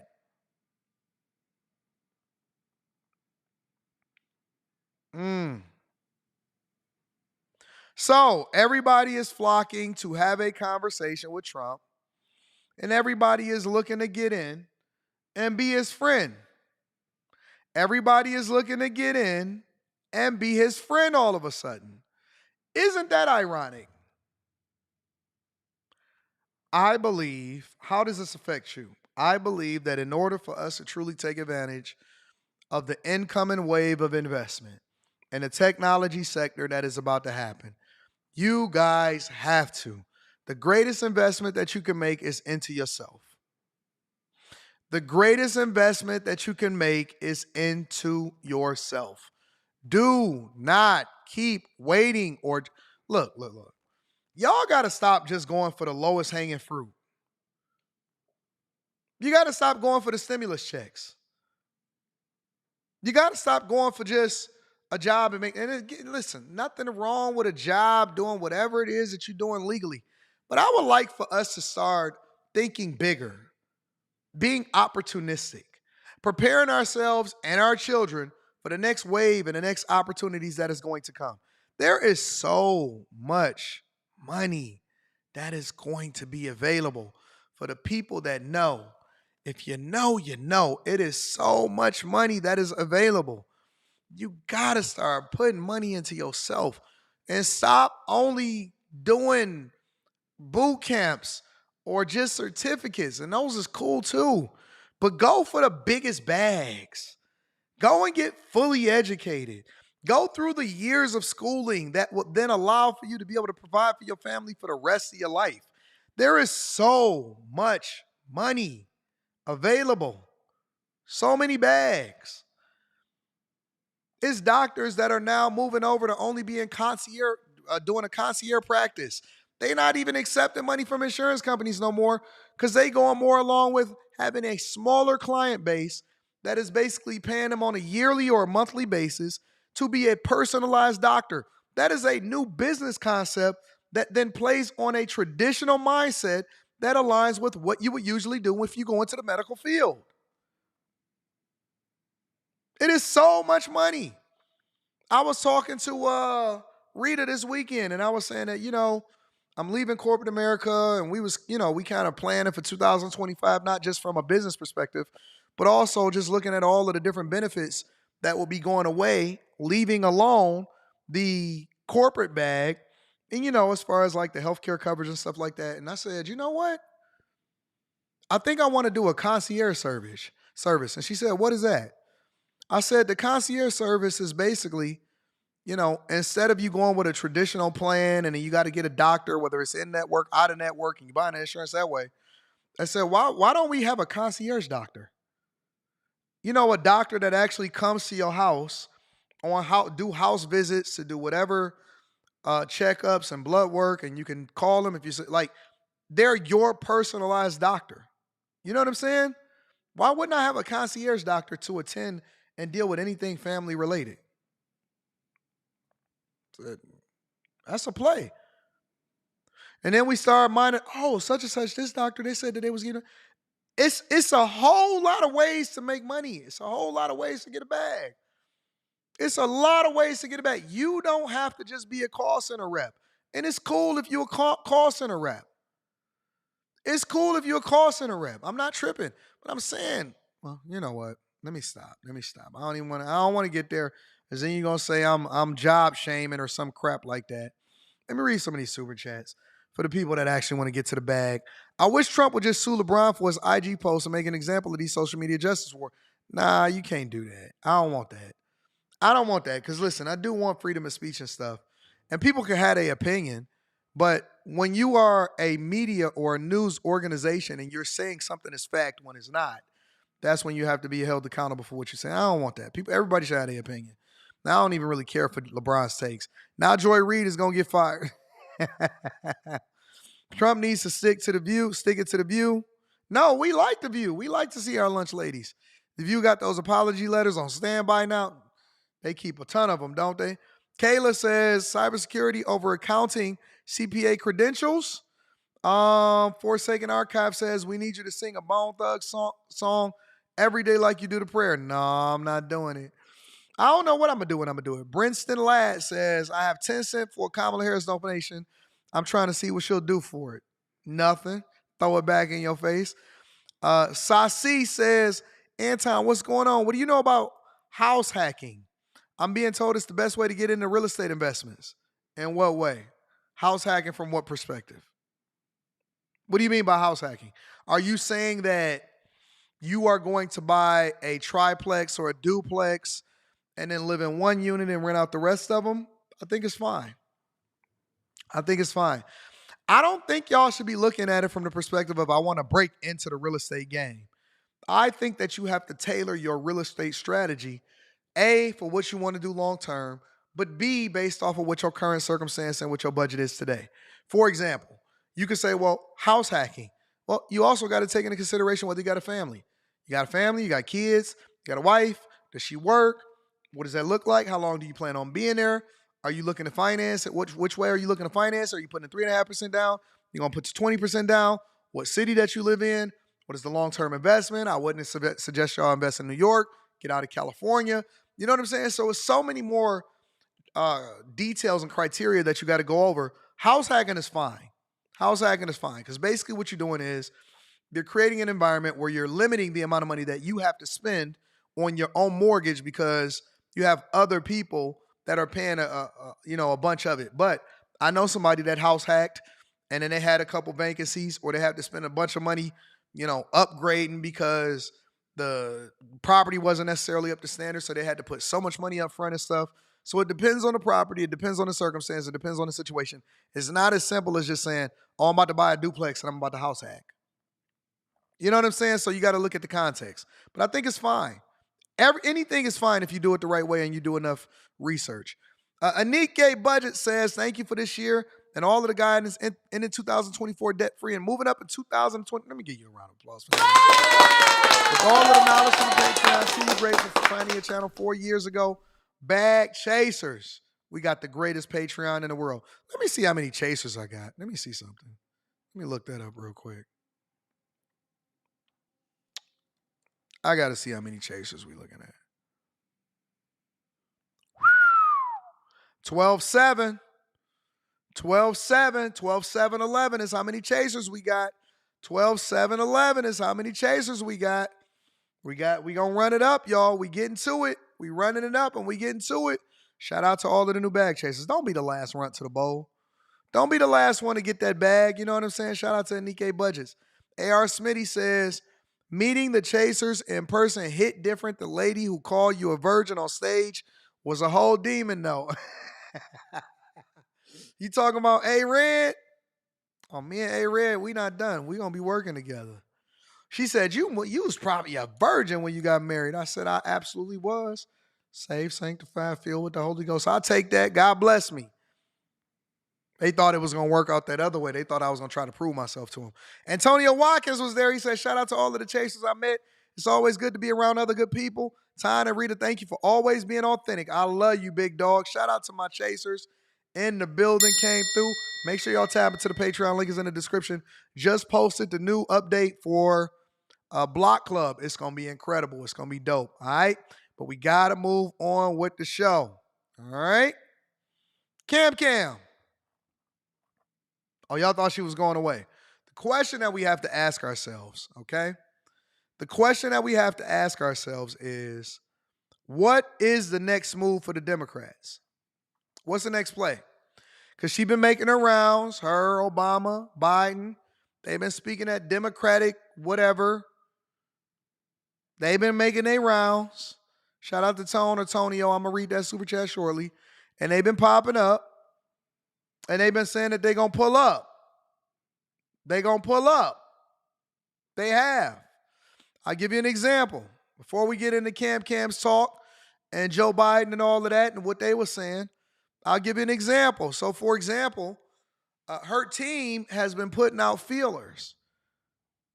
Her team has been putting out feelers, and they basically saying that she is definitely going to run for governor, possibly run for governor, California governor, that could possibly take 2028 off the table. So, she got a choice to make, but she's going to make one of the two, and I had already been telling y'all this. She's either going to run for governor of California coming up, which would basically, she's going to say, you know what, I'm not going to run for president of the United States of America in 2028, or she's going to run for president in 2028. That is the thing that they're saying that she's basically trying to debate against. Half of her team say, hey, we can make a play for president of the United States of America 2028. Other half of her team is saying she's running for governor. Which one is it? Which one is it, y'all? What up, Class E Beats? What up? Which one is it? It goes on to say that top aides and people close to Kamala Harris have divided over whether she should head home to run for governor of California in 2026. And it all comes down to whether they believe she could win a Democratic nomination for president in an expected competitive primary in 2028. So her determination, according to her team and top aides, is not whether or not she's going to run for office, is which office she can run for. Because the question is, if she feels as though she can beat out anybody that would run against her in 2028 in a competitive primary, will she be able to pull up and then beat out all of her competitors? Because apparently they're thinking that they can beat J.D. Vance or whoever it is that would come out on the other end of that, which I absolutely think that would be a dumb decision. But that is going to be the determination of whether she runs for governor of 2026. Some believe a repeat run after quickly improving her reputation of raising more than $1 billion over her surprise 100-day race should be hers for the taking. Others worry that in a longer campaign against some other major Democratic contenders who already set out to 2024, in deference first to Joe Biden and then to her, Harris might fizzle out and follow her loss to Donald Trump with the humiliation of being rejected by her own party.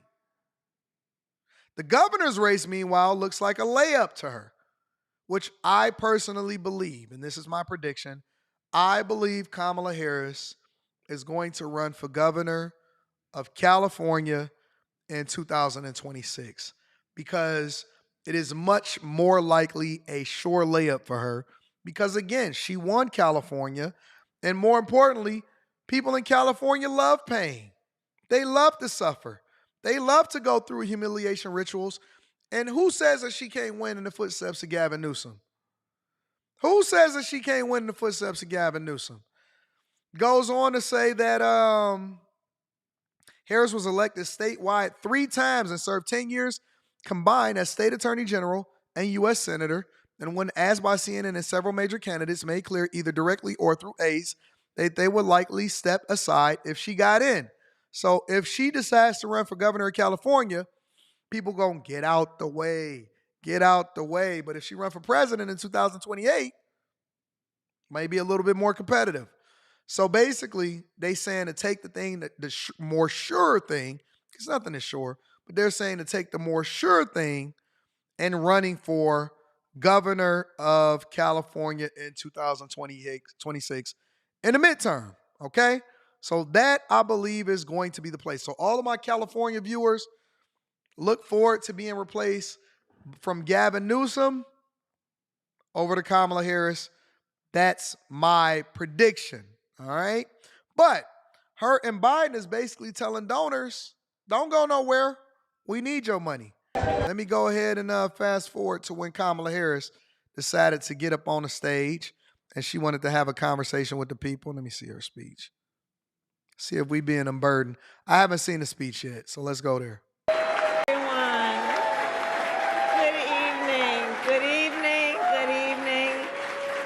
Happy holidays. What up, Mika? And thank you all for what you are, what you have done, what you will do. Dr. Jill Biden, let me just say, it has been Let me speed this up. an It's a little slow. extraordinary 4 years, as you have said. And the work that we have done together, the four of us, I wish some of you were privy to seeing just, before we come on stage, when we're hanging out in the back, or just those long nights when we're talking about what we want to get done, the challenges we face, but our commitment to seeing it through. And I'll say about Jill Biden something that probably most of you know. She's a tough cookie who cares so deeply. Jill is tough. She has a tough exterior. She has one of the biggest hearts of anybody I know. She cares about the people. The way she talks, for example, about her students, the way she talks about people who are often overlooked, are just not thought of in any way that they should be. That's who Jill is. And so, Jill, it's been an extraordinary experience to work with you, and our friendship is lifelong. And can we hear it again for the first, second gentleman of the United States? Also known as my Dougie. It is so good to be here with everyone this evening, including Chair Jamie Harrison, First, second gentleman of the United States. Hey, Dougie. Chris Porge, and so many others. And we are here tonight to thank you all for the work that you have done. And it has been tireless work. When it mattered most, through the entire campaign, including those 107 days, you all rallied. You rallied. You opened your homes. You reached out to your friends and your family. You put your personal capital, and by that I mean your relationships, at stake to talk with people because you care so deeply, and you connected with people and took the time to remind them of what is at stake and what was at stake. You sacrificed an extraordinary amount of time, not doing other priorities in your life, to focus on this campaign and by extension to focus on our country and its future. With your help, we brought together people from every walk of life and every background, all united by a deep love of country, all motivated by enthusiasm and joy in our fight for America's future. And as a result of your... She speak different when she got that podium up there, right? When she's sober, or when she seems sober, and she has, that well-written speech. You know this. You know what this is, right? This is a pitch to donors. This is them getting back good in with the donors. That's all this is. This isn't anything other than that. That's all it is. Hey, come to the White House. Let me make you feel better. Let me talk to y'all behind the scenes about what our plans are. Stay on board. Don't go nowhere. Stay on board. Don't go nowhere. That's all this is a pitch to donors. Leadership and your support, the National Finance Committee held more than 700 events across the country and raised nearly $700 million. An historic achievement, which without a doubt made our campaign stronger. So I thank you again for all you have done. And I ask that everyone here, that you hold on to and know in your heart and in your spirit that everything you did made a difference. They're saying it without, because they can't say, hey, thank you for your donations. I'm telling y'all what this is, what this translates to. I've been in these type of rooms, not this room. I haven't been in this room as high as this, but I've been in these rooms before, both locally, statewide, and not internationally, nationally. And I'm telling you that what they're saying, translation, thank you for your donation. Don't go nowhere. Stick around. We need your money. We need your money. That's what they're saying. And so they're not going to say it outright and say, hey, thank you for giving to the campaign. They're going to say, and listen, with your support, we can do more for the citizens of the United States of America and bring more people together and mobilize where we wouldn't normally be able to mobilize at. That's what they say. That's the talk point. With your support and with your dedication and commitment to what we have going on here in the Democratic Party, this is how we're going to continue to push forward. That's what they're saying. And mattered and has impact that is lasting. All the work you did to bring these resources together allowed us to do rallies where people from every walk of life would come. And they would look around and see that we are one community of people called Americans. they would look and they would see people they'd never met before and feel a sense of their own power in knowing that they are not alone and that we are all in this together. You gave people and allowed them to have that feeling, and that can't be taken away. And as we look to the future, we will continue then to rely on your support to make sure. What did I say? Honest to God, I have not seen this. I have not seen this video. And with your support, we're dependent on you guys to continue to push forward. Listen to what they're saying. And as we look to the future, we will continue then to rely on your support to make sure our party can continue to do that kind of work, which is about being on the ground, being where the people are, going to them to organize and mobilize and remind people of the power of their voice. So look, the holiday season is one of my favorite times of year, that and my birthday, and our wedding anniversary, of course. Just going to keep digging this hole deeper and deeper. But it's a time of gratitude and a time of celebration. And so it's so important this holiday season to remember we all have so much to celebrate. We have a country we love. We have ideals that we're very clear about in terms of their importance and the importance of us fighting for those ideals. Look at G-Lock. See? This is why we always gonna have this problem on our hands. I ain't gonna look. G-Lock said, I ain't gonna lie. She looking kind of good after the election. Yo, we got multiple wars on our hand. Ukraine, Russia, drones is flying over New York and now Ohio, New Jersey, Pennsylvania. Yo, we got wage wars. We literally have people being forced to go back into the office. And G-Lock is like, yo, she looking kind of good, though, after the election.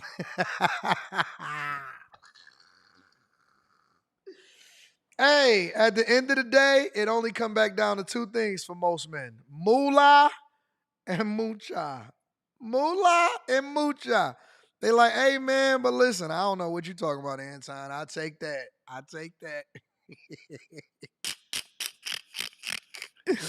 Y'all are the worst co-hosts ever. Shout out to y'all. And we have each other.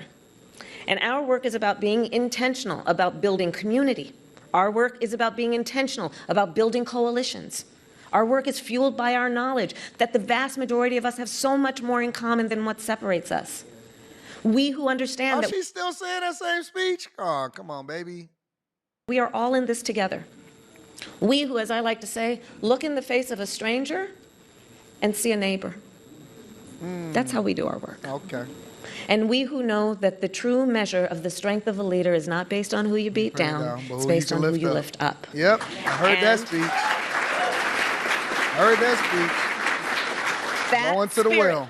The spirit with which we do our work. Shout out to my dog, Hear me Class when C. I I'm going say to read that this. super shortly. That spirit that fuels the countless hours and days and months of work that you have put into this, that spirit can never be defeated. Talk to him.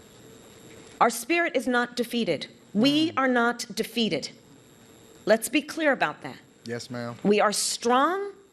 We are clear about why we are in this. And because you're here right now, I say, again, thank you, because not only are you clear about all of that, you're willing to put in the hard work. Talk to him. And that work must continue. We cannot let any circumstance or situation or individual ever take away our power to know why we do what we do. And our ability to then get that work done. Get my money. And especially because we know what we stand for, and that's why we know what to fight for. We here believe in the promise of America. We believe in the promise of freedom, of justice, of opportunity and dignity, not just for some, but for all. We know that fighting for the promise of America takes hard work. Now, y'all can help me finish this. Many of you have heard me say it. But we like hard work. Hard work is good work. Hard work is joyful work. And in the new year,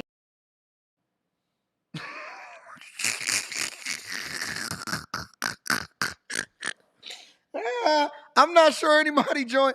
This ain't the rally. This is not a rally, ma'am. Nah, this ain't the rally. This was different. It was like, hard work is good. Hard work. Yeah, man. Oh, she gonna keep on. Hey, dog. Hey, I thought they was inviting us here to thank us. They want some more money. The election ain't even out of office yet. They already want money. Hard work, hard work, hard work, hard work is good work, and we like hard work. Yes. Hey man, they want some more money, bro. Sheesh, they ain't even got me back my return on investment for what I gave them the first time, dog. Hard work is good work. They running around on vacation on Hawaii. Here, we will continue our work with hope, with determination, and with joy. Yes. So I'll close by saying this holiday season, like any time of the year, let us really be conscious of all the blessings we have. Okay. Let us celebrate the blessings we have. Let us celebrate in advance the blessings we have yet to create. And let us always remember our country is worth fighting for, and our spirit will not be defeated. And I promise you, I will be with you every step of the way. Thank you. All right. So as we gear up for that 2028 California governor's race, Anton will always be covering it. As usual, make sure y'all subscribe to the network and what we got going on, because we are going to be covering everything about what is happening with Kamala Harris. So as they ask donors to hold on. Anton is going to be covering it. Let me read some of these super chats. Song says, 29 years old and torn between trucking and tech.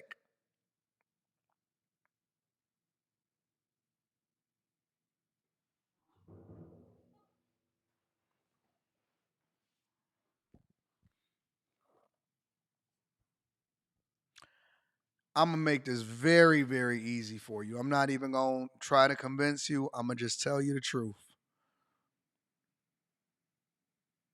Take your big head, 29-year-old self back to school and get you a STEM degree and go as far as you possibly can and be comfortable in your house or in that office and run it up and make sure you look good and don't be smoking and look at interview like a king and get that job and get that bag and get them benefits and take care of your family.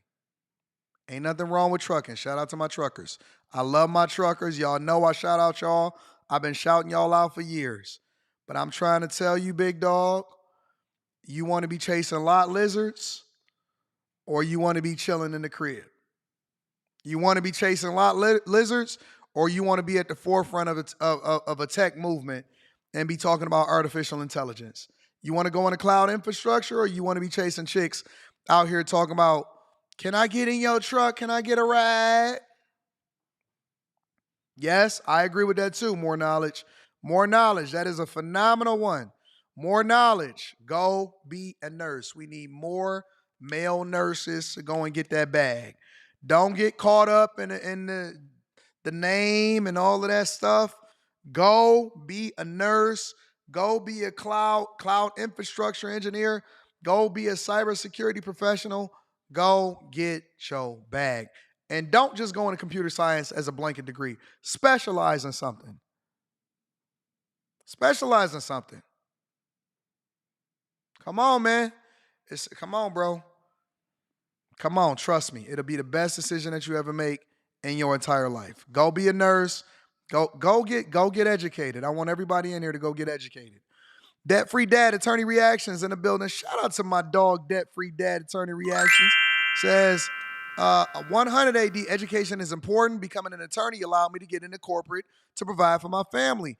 And my content is based on my reaction as an attorney. Go get that bag, family.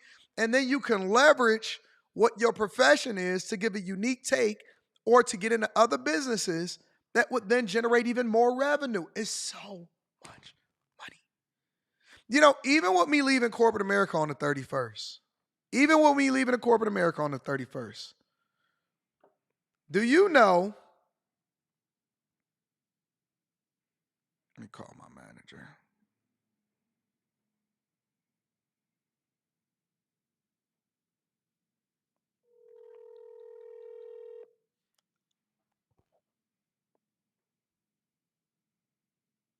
Please leave your message for. No, I can't. I ain't gonna give her number out. Even with me leaving corporate America, I always have that in my back pocket. I will always have my experience. I will always have my degrees.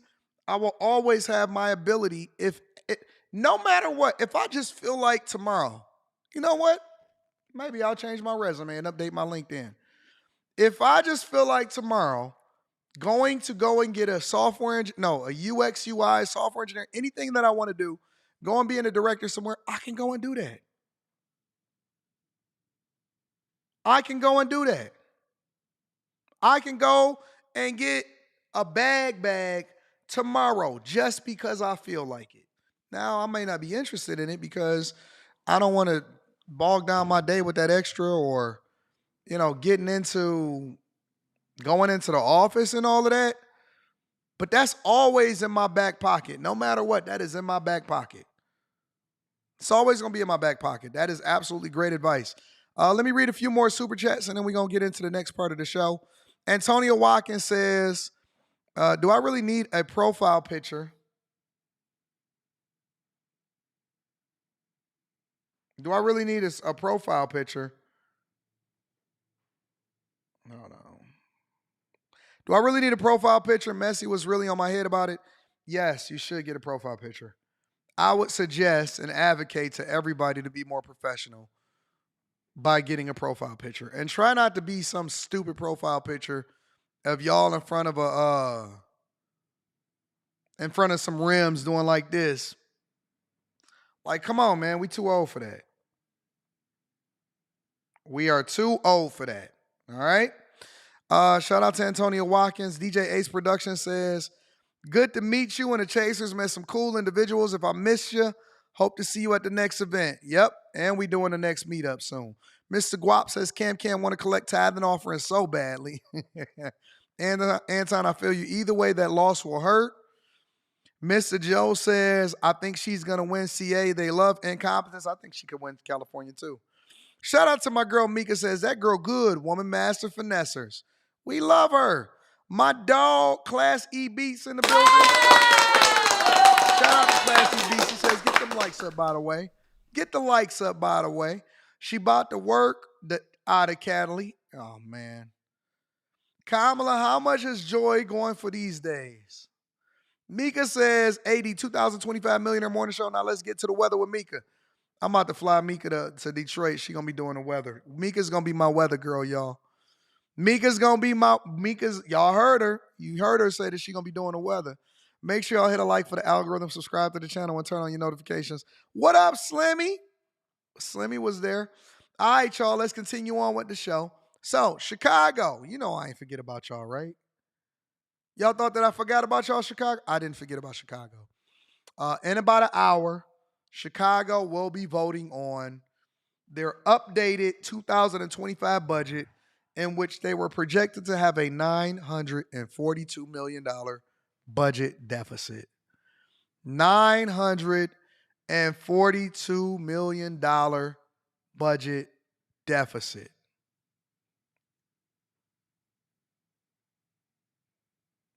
$942 million budget deficit. Let me show you what happened on Friday, and then I'm going to bring you up to date on what's happening today.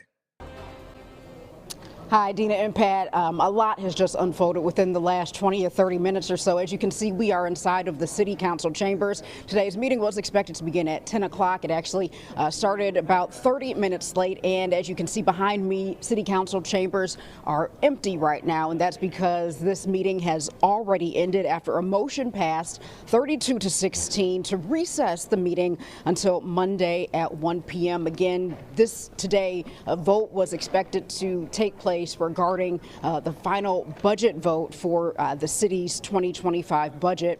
Again, just going back to what just happened a few moments ago, a very quick meeting. It started off chaotically with members of the public shouting and screaming and being kicked out. However, due to parliamentary rules, several council members told me before the meeting that the vote on the budget likely would not take place today as planned. Some saying the mayor doesn't have enough support to pass his proposed budget, which requires 26 votes. City council members are being asked to approve Mayor Johnson's $17.3 billion budget, which includes a $8.5 million property tax hike.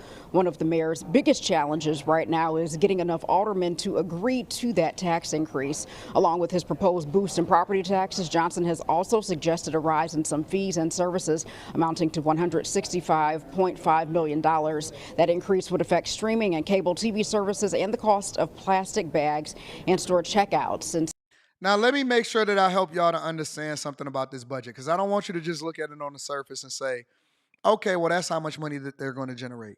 No, that's how much money that they anticipate and in their projections that they could possibly generate. So what they do is, and I'm going to go over this in a whole budget conversation that I'm going to do inside of the Patreon. What they do is they project what next year's earnings are going to be based off of several different things, including property taxes, revenue that's being generated from the city, right? They take out all of the expenses that's going to be associated with it: police, cars, salary, pension payments, water, everything, all contracts that they give out to individuals, migrant crisis, if they got to give another $200 million in order to support the migrant crisis, lawsuits, police details, overtime, and then they also generate revenue from sales taxes. They generate revenue. And so when they're proposing this budget, they say, okay, so listen, well, we going to fleece and charge more for streaming services, or put another tax on liquor, or raise taxes in gas. And so they're going to then project that out, and they say, okay, well, this is how much money we made on it this year. We're expecting for there to be just as many people that buy this type of service next year. And so how can we generate more revenue? Now, it doesn't necessarily mean that they're going to generate that revenue. It could be higher, it could be lower, it could be a surplus, it could be a deficit. But the point is that everything is projected. It's not definitive.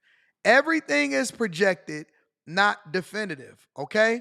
So what they're basically trying to do is put more taxes on people in place of property taxes, so it then affects your everyday cost of living. When you go to the grocery store, either you got to bring your own bags, or you're going to pay an additional 5 to 10 cents per bag that you use in order to bag your groceries, all right?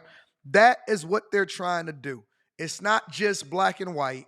It's projected based off of how much revenue they think that they can generate in place of whatever it is that's going on. Now, in addition to that, the reason that he canceled the vote on Friday is because he wanted to avoid a third or fourth defeat.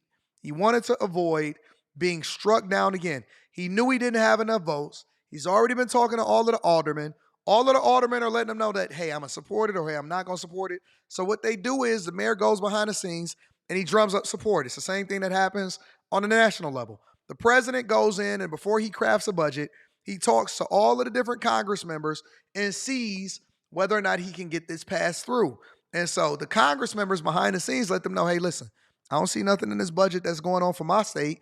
I don't see nothing in budget that's going on for my district. I don't see nothing in this budget that's going on for the people that vote for me. Hey, my lobbyists and my donors, they looking for this. And so you need to include that in the budget.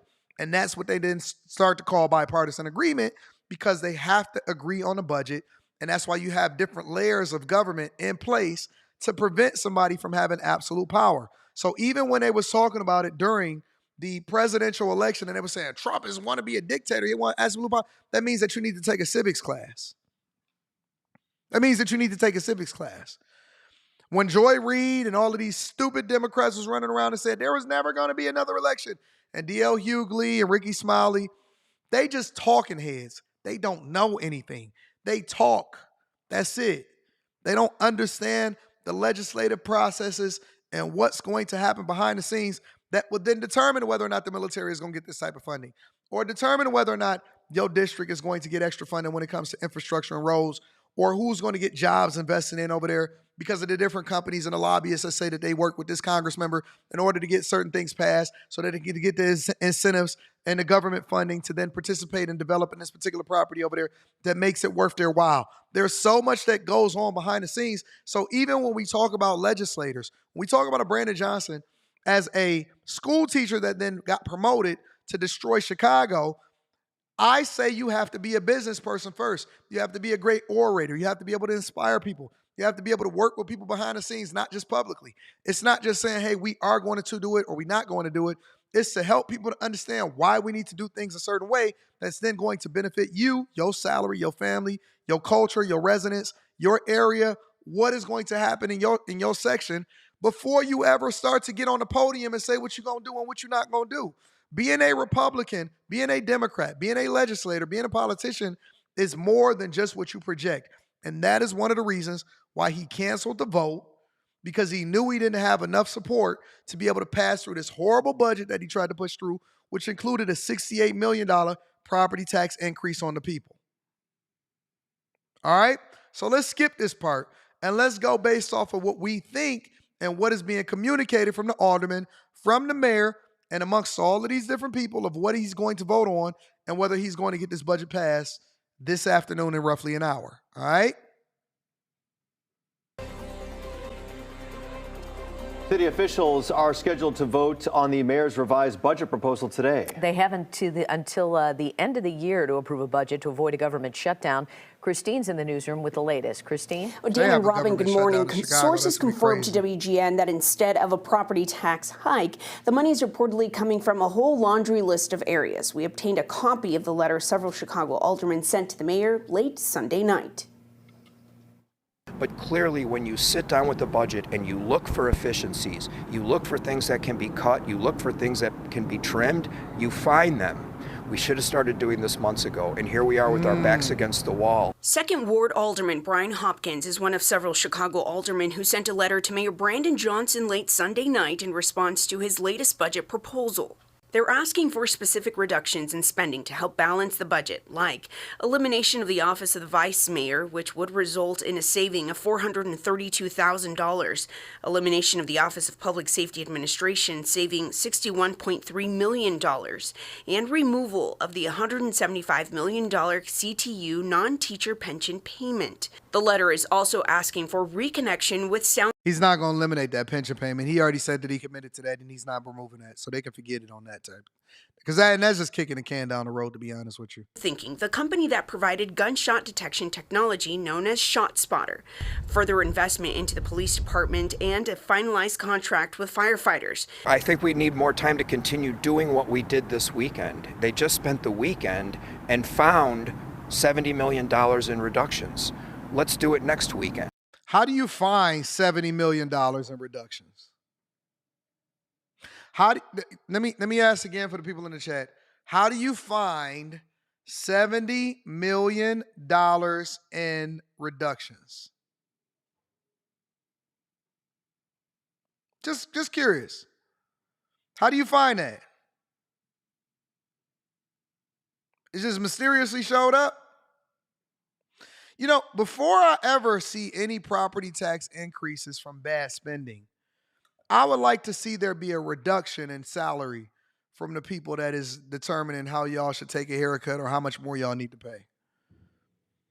I believe that before they ever ask for anybody to put another dime in because they've been out here funding the migrant crisis, I would like to see them take a haircut first. Before you say any furloughs, layoffs, I think that every legislator that's in Chicago, including the mayor and including the aldermen, need to have pre-pandemic salaries.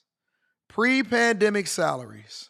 Let's do it the weekend after that. I mean, we have to really resolve this by the end of the year. Hopkins says a no property tax hike is a victory for Chicagoans, but the money needs to come from somewhere, like sports stadiums and events. There's a number of other fines and fees that are being considered right now. We're here at the United Center, actually. They're looking at whether the sports stadiums in Chicago are actually paying their share of the costs. The city is hoping to recoup $10 million in chargebacks for provisions of police services and traffic control. This all comes after a chaotic meeting Friday morning where a vote on the budget was planned, but instead it was abruptly adjourned by the mayor after failing to receive the minimum 26 votes needed to pass the proposal. The City Council will meet this afternoon at 1 o'clock. At this time, it seems like the mayor may have the support needed, but some council members think a better version of the budget could be assessed with extra time. And they doing all of this in the 11th hour. At the very, very last minute, all the way up into the 11th hour, it's a possibility to have a government shutdown because they can't get this budget passed and they're not responsible enough to be proactive, and they trying to raise money on the backs of the taxpayers. So I'm going to stay on top of it. I'm definitely going to keep things in the loop. And then we'll continue to keep you guys informed on what's going on over in Chicago. I want to say shout out to Moet Bless. Moet Bless says, I'm taking cybersecurity tests to get my certifications this week. AD, pray for me, ending the year off with my BA and C. Shout out to you. God bless you. I hope that everything goes well. You don't need no prayer. You already prepared for this. You already prepared for it. You got it. You already got it, big dog. Listen, I love y'all. I appreciate y'all. Let me double check something really quickly. Let me just make sure. Shout out to Brandon Diamond Select Jewelry. If you are going to blow the bag, blow it with us. Brandon Diamond Select Jewelry said, if you're going to spend some money on some jewelry, then come holler at us. All right, we'll kick it. Send me an email. Listen, I love y'all. I appreciate y'all. Again, I think that y'all are the greatest audience on earth. I would never, ever, ever be what I am without y'all. I can't wait to get back in the studio in less than 2 weeks. Go and tap into the Patreon. Block Club is listed for the live stream. And then in addition to that, make sure you guys get your Tiege Hanley 40% off your first order, 20% off life. Q show us tonight. Hit a like on your way out the door. If you've been here more than once, you should be subscribed and you should have your notifications on. JL Jr. says, Anton, been rocking with you for a while. Wanted to say that I'm 20 and my desired children's author. I'm writing a novel now that I have great faith in. Can you pray for me? God bless him, Lord. I hope that his novel does well. Bless it to be edifying, bless it to be entertaining, and bless it to do numbers. In Jesus' name, I love you, JL. All right, y'all. I love y'all. I appreciate y'all. Tune into the Q show tonight. It's going to be popping. I'm going to holler at y'all later. Peace.